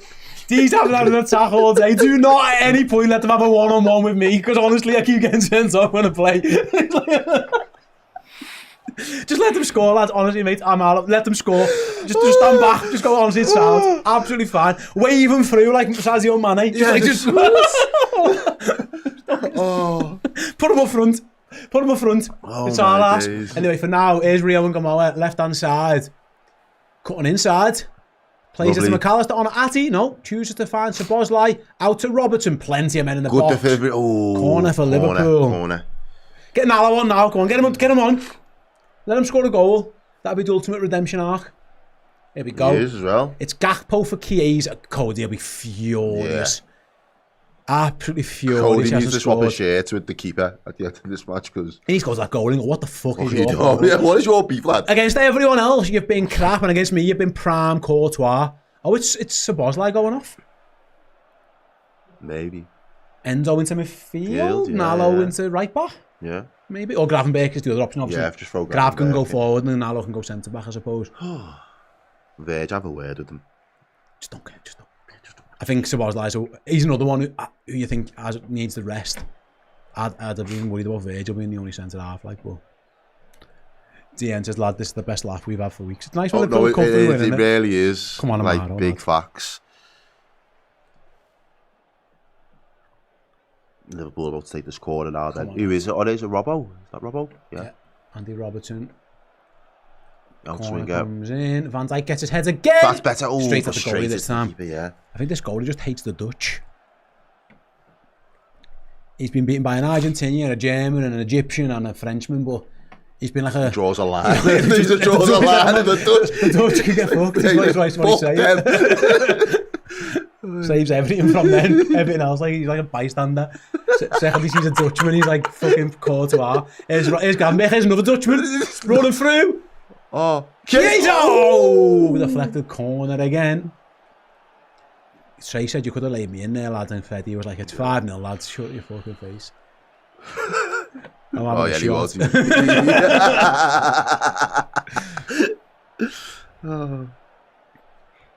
All fun and games, this. Mohamed Salah, corner. Virgil will be desperate for his goal. They're all in there. Everyone fancies one. Salah, in swinger. Near post. Flicked away by the defender. Nalo's a big lad, isn't he? Look at him. Anyway, his Trey and Yoni, edge of the box. Finds Endo. Go on, Endo. I'd love a Japanese goal. That would have just been lovely. Endo just got caught in possession and cleared by Qarabag. Only though as far as Ryan Gravenberch on his chest. Big switches on to Rio and he doesn't get there because the defender cuts it out. And Qarabag can break. Oh, they haven't really got very far. He's alright, to be fair. Over the halfway line. He's just done well there. And then he go back. Like he did all that to just end up passing it backwards. Right, then we'll go to Dan in a moment to figure out some scores. Just we'll wait for this Qarabag attack. See where they go. Amara, mate, just honestly, just tail. Just turtle up, lads. Literally, bro. Go on, Dan. Fill us in. Any changes you need to be aware of? It's been quieter, I think it's fair to say, in terms of that. No movement in terms of Inter and Juventus, obviously important to us. The below little section of that shifted around a little bit. You can see Club Brugge and AS Monaco, 19th and 20th respectively. Galatasaray in 18th as well. So a little bit of movement here and there. But probably the biggest shock of the night so far is Bodo Glimt beating Atletico Madrid at Atletico Madrid. Well, what that does, that puts Atletico into our bracket, potentially, as it stands. Then we'll come back to it in a moment. Liverpool, actually, no, we can do it now. Qarabag with the ball. Liverpool, it's changed again. It would be now one of Bruges, Monaco, Juventus, or Atletico Madrid. They would be the potential options for Liverpool. That feels a lot nicer than it did before. Yeah, when it was like Napoli, Chelsea, Napoli, Chelsea, Barca at one point wasn't a battle of laughs. It feels a bit kinder. Obviously, Liverpool have beaten Atleti already once this campaigin. Ryan. I mean, it was a late one, to be fair. Like, they nearly shit the bed. And our mate, who's got a dog named after Anfield, would be thrilled to be coming here, wouldn't he? But other than that. And yeah, Ryan, we actually don't. I can see why you think it's the same, but it's actually not. A Tottenham gone Tottenham 2 over right side. All the Spurs just there, yeah. Solanke just scored. Yeah. The rarity. Yeah, injury for Qarabag. So as it stands, and I can whiz through the top 8. It's Arsenal, Bayern, Liverpool, Tottenham, Barca, City, Real Madrid, and PSG. I tell you what, right? If one of Chelsea, Newcastle, or PSG can score some goals here, Madrid could be out of that top 8. They are not in a comfortable position. Real Madrid, they are 3-2 down. And yet they are. It's a bit tasty there. Newcastle, Chelsea, PSG, Sporting, all very much in play to overtake Real Madrid at this stage as well. Even Inter Milan. Yeah, there's as we approach like the last 12 minutes or so, there's plenty of changes to come. Fernando Endo crosses into the box. Oh, that was a great ball as well. That was a fucking brilliant ball. Yeah, I was unlucky. It was just steaming. I think it was Chiesa's higher on the end of that one. But didn't, and it's a throw in. Yeah, it was Federico Chiesa's higher on the end of it with his head. Good delivery into the box, that though, from Endo.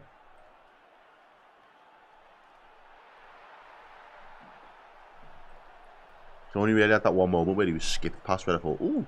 He's alright, Qarabag again. They're just risky hard. I was told about these, like, but that they're solid, but they've been anything but tonight. They've been so casual. I mean, again, it's a difficult one, of course. You're playing Liverpool, you know what I mean? But Liverpool just kind being of great. give it away. Don't need to do nothing daft. Yeah, Robertson gives this one away. A rare chance for Silva to get forward. First half, he got forward a little bit more. Second half, he'd been absolutely nowhere, Qarabag. Although they are to the edge of the Liverpool box now. And yeah, Liverpool will be desperate with this clean sheet. So defend well will be the order of the day. And they have done. They just stole the ball back with Gravenberch. And Rio can twist and turn his way out. Going to find some pass though. And he does. Finds his boy. Yeah, he's done well there. Finds Trey. Good ball by Virgil. Good run by Endo. Go on, Endo. Get on your bike. Go ahead. Gives it to Salah and gets himself. Don't mind it. Go on. Don't mind it. Cutting inside. Mohamed Salah. Little dummy. Oh, this time. McAllister with the dummy. I think Salah wanted the 1-2. Yeah, I think he didn't get there though. And Nalo can clear to Robbo. Liverpool can go again.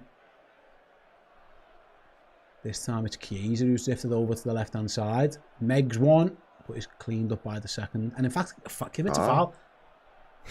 Nobody in the world has better facial expressions than Federico Chiesa when he gives a foul away. He just goes. Look at him. He's like, what, me? Yeah, he's not happy with that one. As Qarabag are about to make another change themselves. Our man in the big coat telling number 11 to get on that pitch.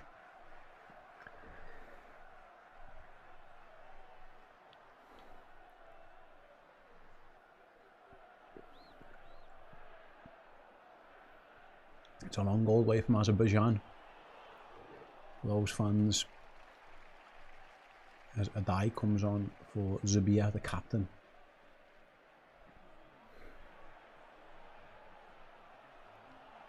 Yeah, as it stands, PSG are finding themselves in that. Are they 8th or have things changed? I'll come back to you in a moment. Inter Milan have just scored. That's what it was. So they've gone into 8th. I was talking about Real Madrid potentially going out. Yeah, Inter Milan have scored. So as it stands, PSG are 9th and they find themselves in the bracket. Not for us, Chris. Don't worry, we can't get them at that stage. Chris is having palpitations in the back of that. Cross from Rio, no, it doesn't. He twists and turns. Not in Liverpool's bracket, to be clarified, but they would find themselves actually. PSG could end up playing Real Madrid or Inter Milan. PSG are playing Newcastle now. They could. There's a way we end. Again. No, they'd end up potentially playing one of those two. Could play Madrid or Inter. So tough one for Newcastle so far. And our mates at Bodo Glint have got themselves into that mix as well. Right then, ball given away by Qarabag again. Virgil van Dijk pels it forward. I'm not sure that's a word that I just said, but Pell? Was it Pell? Just pels it forward. I don't know what that means. I don't know. I was going to say, I tried to say belts and I said pels. Don't know that. Pels. Is pels an adjective? No, it's not a thing. It's not a thing. No, not having it. I've just Googled pels. So if you would have just said that with chest, I wouldn't have said it. You know, like it's Justino new word. I'd be like, yo, you know sort of I don't, yeah. Pels means animal skin. That's what it meant. Just animal skins it forward. Just leopard prints it down the line. Just some zebra. Just like, yo, zebra crossing. There you go, lads. Clear passage through there because of pels it to you. And Salah's wriggling into the box. Oh, Endo across goal. That's what I meant, lad. Yeah, that's what I meant. He's absolutely just bare skinned it down the line. I dies on the ball. That's funny. I wonder if he can pell it forward to any of his teammates. We're just making words. We're having fun. It's all good. Yeah. I was trying to say pelt, so I've got no idea what I was trying to say. I was trying to say belt, and then I ended up with pels. Where did that come from? I swear, these late night streams get silly. When it's 5-0. We have a goal. We have a goal. Does it change the complexion? A little bit. Go on, then. A little bit. On, Chelsea have scored at Napoli, which means they are now in 6th position, which means that Real Madrid are living even more dangerously because they are teetering in 8th right now. Any goal in PSG against Newcastle and Real Madrid are in the playoffs. Wow. And they'll go on to win it. Yeah. In the meantime, Liverpool attack down the left with Rio and Gamoa. Liverpool again, half taking the foot off the gas a little bit, which is to be expected now, just saving legs. But McAllister. Back to Rio. Go on, Rio. Oh, it's a second bite. It's a chance for Chiesa. No, it's not. He just wouldn't fall in front of him. It just opened up for Rio, didn't it? Yeah. was Pedro Neto, it looks like, who equalised for Chelsea. Chelsea turned that round. Well done, Chelsea. Not an easy place to go to, that Naples, man. Tough ground. They potentially still could be an option for Liverpool later, depending on how things pan out. For now, though, Gravenberch to Salah doesn't quite get there. Yeah, Liverpool's bracket view, again, we keep updating you because it changes so frequently. There's been plenty of teams as potential round of 16 opponents for Liverpool. As it stands, it's Bruges or Galatasaray now. Monaco have dropped a place down due to some of the goals that have happened. Or Juventus or Atletico Madrid. They will be on the horizon for Liverpool in the last 16 as things stand. Liverpool currently sit in third place in the table behind just Arsenal, who are going to have a perfect record, and Bayern Munich. Arsenal's reward for their perfect record will be a lot easier than Liverpool getting PSG last year, let's put it that way. As it stands, they will be getting Dortmund, Olympiacos, Atalanta or Leverkusen. Not easy, but not quite as tough as Liverpool getting Palace last year. Right then, last few minutes, also at Anfield. Mohamed Salah finds Trey down his line. Trey crosses, wins a corner. Yeah, as any goals or changes happen throughout the course of Europe, Dan will keep us updated for sure.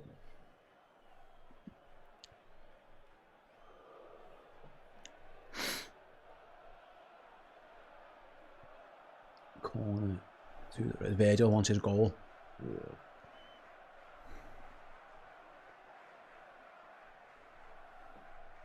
Salah then corner, headed behind by the defender. Robbo's gone over there. Is he telling Salah to go and get in the box? Or is he just going to take a short one? I think Salah's had to score off that corner, you know. I'm pretty sure that was a shot. No. Robbo's being ushered away by Mohamed Salah. Mo wants the second one. Salah then deep back post header at goal was from Endo. Yeah, wow. Comfortable for the goalie though. Someone just asked me, sorry, I do apologise. Jeff asked who are our potential opponents in the last 16. Again, mate, it's also fluid, but as it stands, no change for a minute. Yeah. As it stands, mate, to clarify one more time, it will be Bruges, Galatasaray, Juventus, or Atleti. It will be one of those four teams.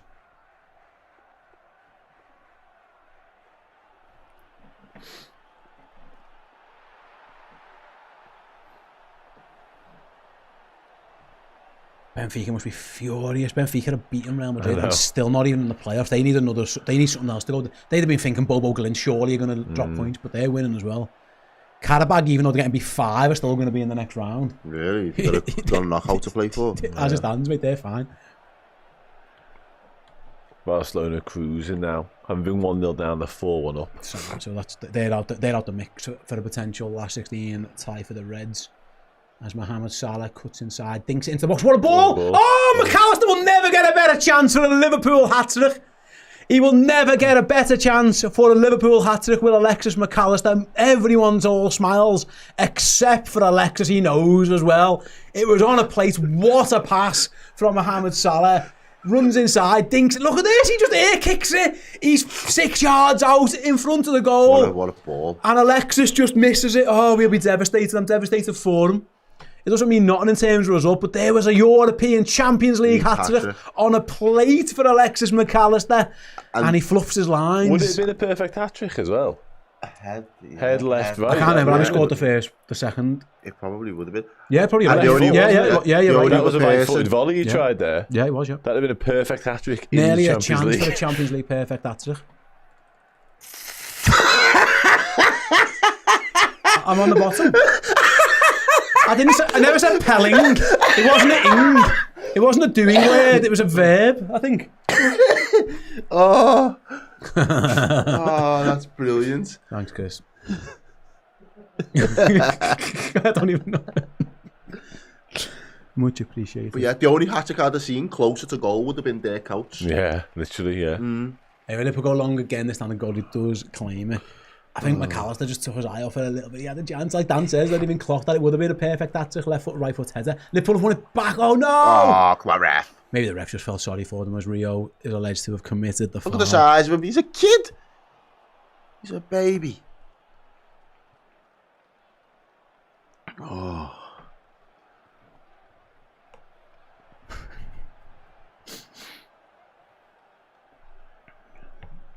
I've had fun.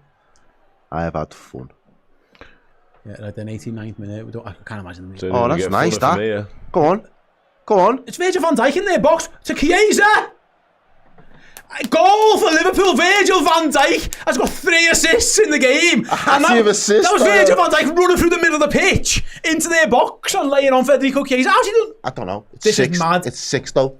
Liverpool scored the 6th. It's Virgil van Dijk's 3rd assist. Did you know that went in before we did, by the way, Dan Club? Because, like, he's meant it's about to get better. What's Virgil doing up there?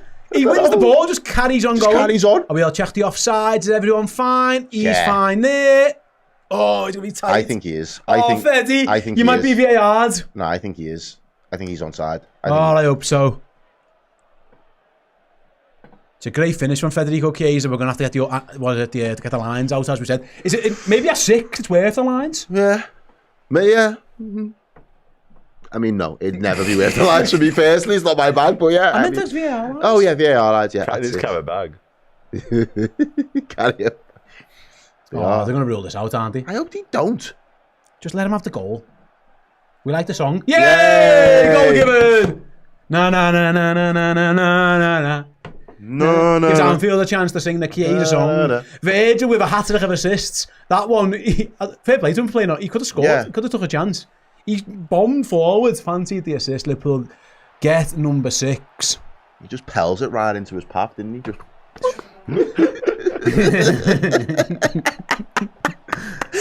Fucking rhino skinned it right into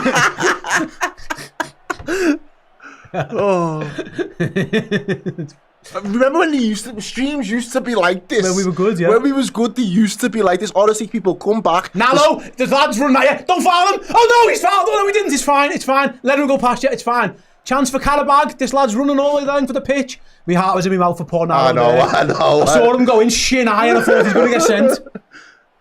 But it's a goal kick. Did you see him? He flew in. He flew in with his foot up here. And I was thinking, oh no, lad, you're going to get sent off again. Here your lines. Yeah. It's tight. I said it was onside though, and it was. Yeah, it's very tight. By the barest of margins, Federico Chiesa was onside. Yeah, Gracia says, shout out to Dirk Cout, him and Suarez, Anfield on the hat-trick. The Dirk Cout hat-trick assist by Suarez when they were like, from a combined yard out. That's what Alexis nearly had. That is full time. That is full time. I think what we'll do, if you don't mind, we'll just stick around until a few of the other games in Europe.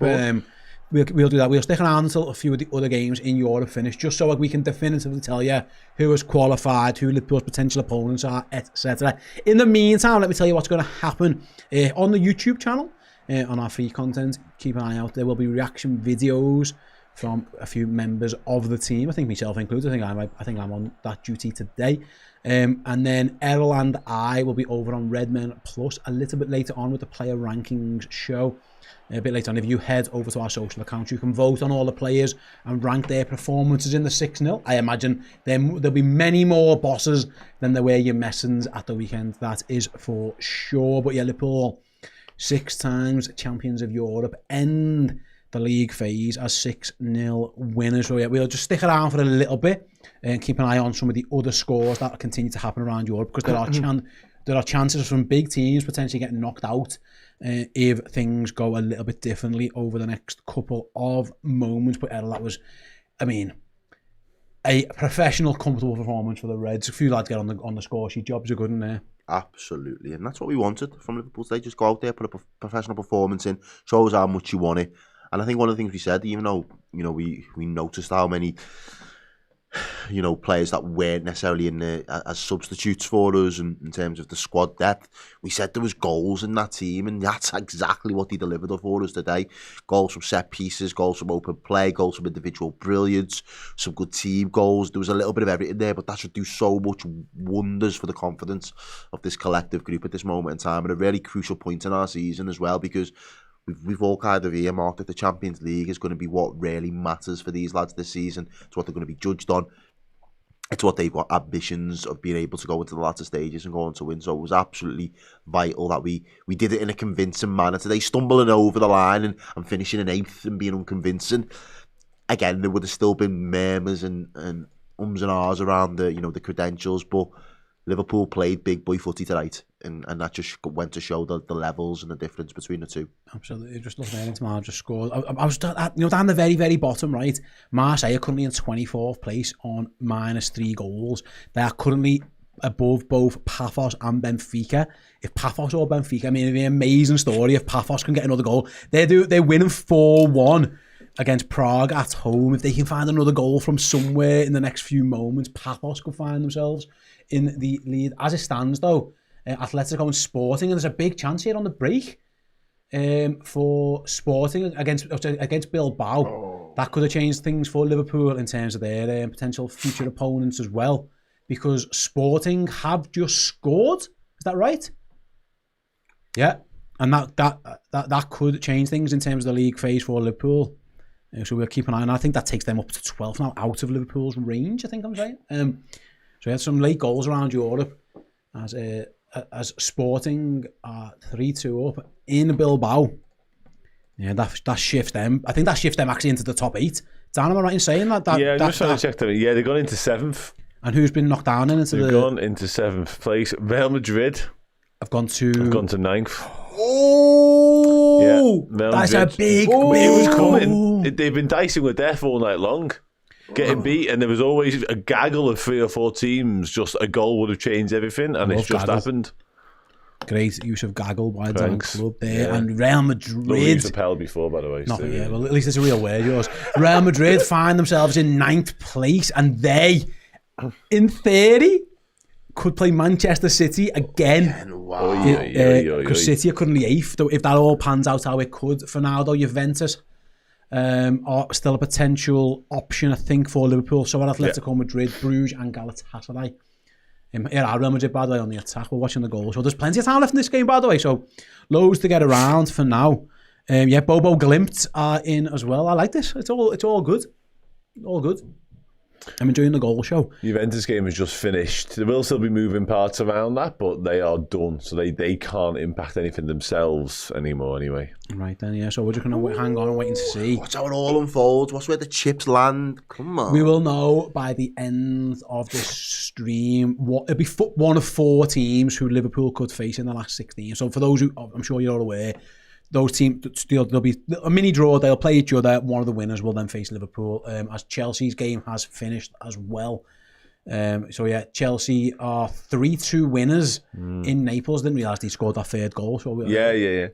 So worth mentioning, that Club Brugge and Galatasaray are probably pretty much cemented in 19th and 20th now. Okay. That's unlikely to change. And they're obviously two of the teams that we could be facing as well. So 13th and 14th still up for grabs. Then if Juventus can nick a goal, as far as I'm aware, they're still playing against Monaco away. Indeed, if Atletico Madrid can nick a goal, then potentially, although Newcastle's goal difference probably keeps them a little bit too far ahead because Newcastle's game has finished. So yeah, this is where we're up to so far in and around Europe. Then Liverpool just waiting to see who they end up getting in the next round. But yeah, Real Madrid, it's a tough one for them so far. Yeah, Sporting Lisbon, their game has finished, so they are in the top 8. Congratulations to Sporting as it stands. They are in the top 8. That could change with a late Real Madrid goal, and never rule that out. Look at 9th, 10th and 11th there. Everyone on 15 points. Yeah, you've got... And 12th, and to 13th though. Oh, yeah, 13th. Yeah, you're right, yeah. I mean... Look at them, like there's 5 teams there that really, you kind of want to avoid them on a bad day. Yeah, well, Liverpool could get 13th place Juventus, 14th place Atletico Madrid, of course, or 19th and 20th, which, as Dan said before, it looks like Bruges and Galatasaray are locked into them. Although, to be fair, if Monaco got a goal, they would leapfrog over Galatasaray, so still plenty to tick around. Having said that, that game has just finished. Monaco 0, Juventus 0. So we are waiting now. The games that are still in play. You got Benfica, Madrid, Atletico against Bodo. Again, that could, in theory, affect Liverpool.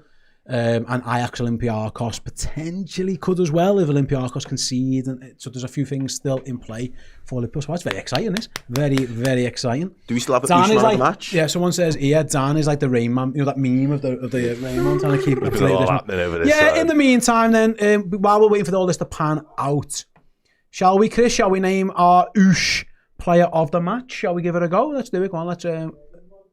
Okay. So you can fucking type Pelling on the screen, but you can't have my match graphic ready for me when that's...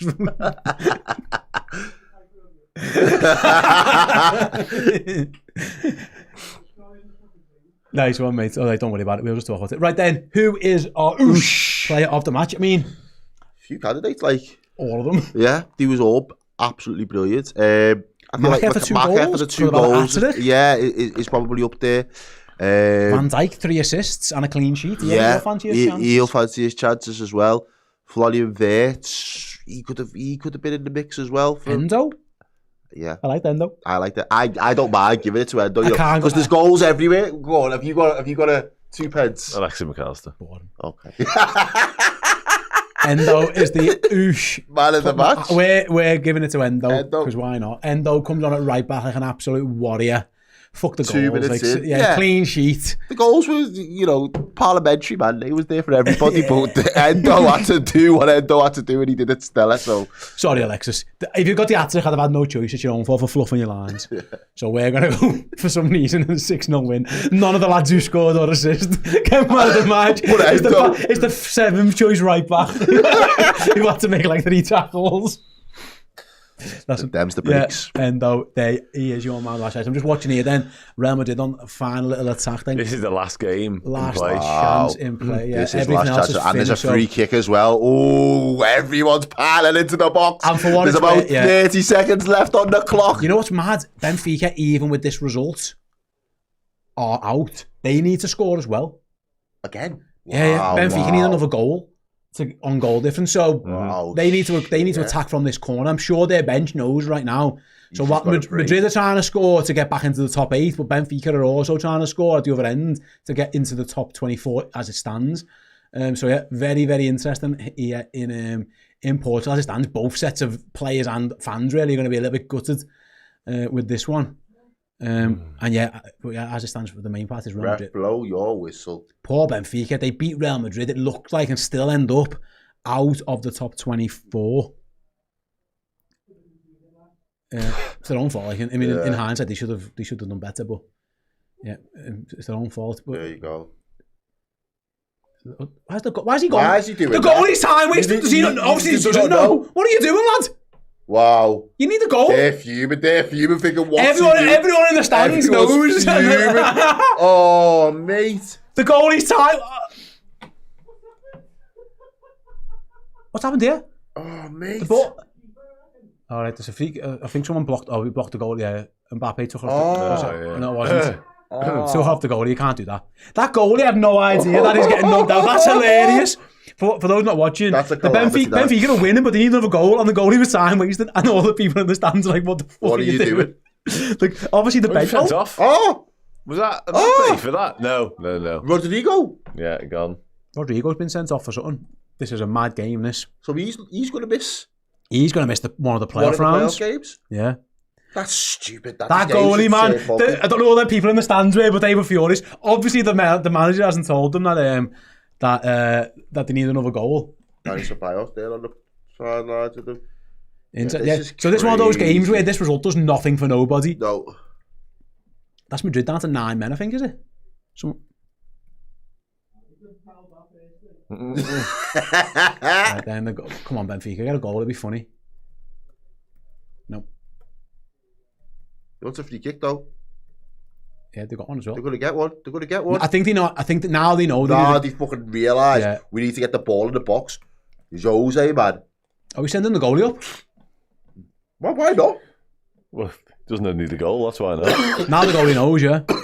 Jose knows they need another goal. Because Marseille got beat 3-0, Benfica need one more goal, so they send everyone forward. This is amazing. Both teams at this result does absolutely nothing for them. Go on, keeper. 9 men, Real Madrid. Come on. In it goes. Keeper! Oh my God! The goalie! The madman! The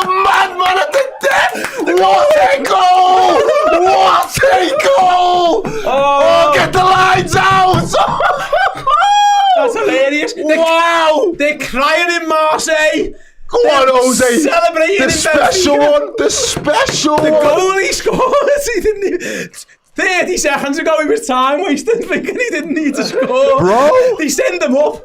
Bro. Oh, VAR are checking it. No. Do it. Don't do that. Don't do that. Oh, that's Get hilarious. the lines out. Oh, the goal he scored. Wow. Who does that knock out then? I promise you. Does it knock out? It knocks out Oh Marseille, my! surely. You just see him Marseille crashing gone. it though. The way he goes and crashes it, you What know goal? Nothing he's wrong with going to get an end to it. Alison Becker. Alan, innit? He crashes it, Nothing wrong bro. with that. What a You saw it from miles miles out. away. You just see him. You just knew it was landing on his head. He stood there in yellow and he just goes bam bam. And Have a bit Real of that. Madrid will be in the playoff round, as will Benfica, because of that goal. Wow. That is absolutely sensational. He absolute pells it. No, he does pellet. I thought. Fucking zebra skins it in. It's Benfica are going wild. It's Marseille who miss out. Marseille, because of their goal difference, they Liverpool handed 3 to Marseille, and they got handed 3 again tonight. He won't be missed. 6 goals in 2 games. Yeah, fuck Mason Greenwood. He's out of this competition. As Dan rightly points out, who beat them 3-0 today? I'm looking for Bruges. Bruges. They lost 3-0 to Liverpool, 3-0 to Club Bruges, and they are out. So And they was cussing the keeper, you know. They was cussing the keeper in the stand. Well, they should have. You're on the floor. Never seen much like that before in the Champions League. Mate, so that we was can boss. now confirm that was enjoyable.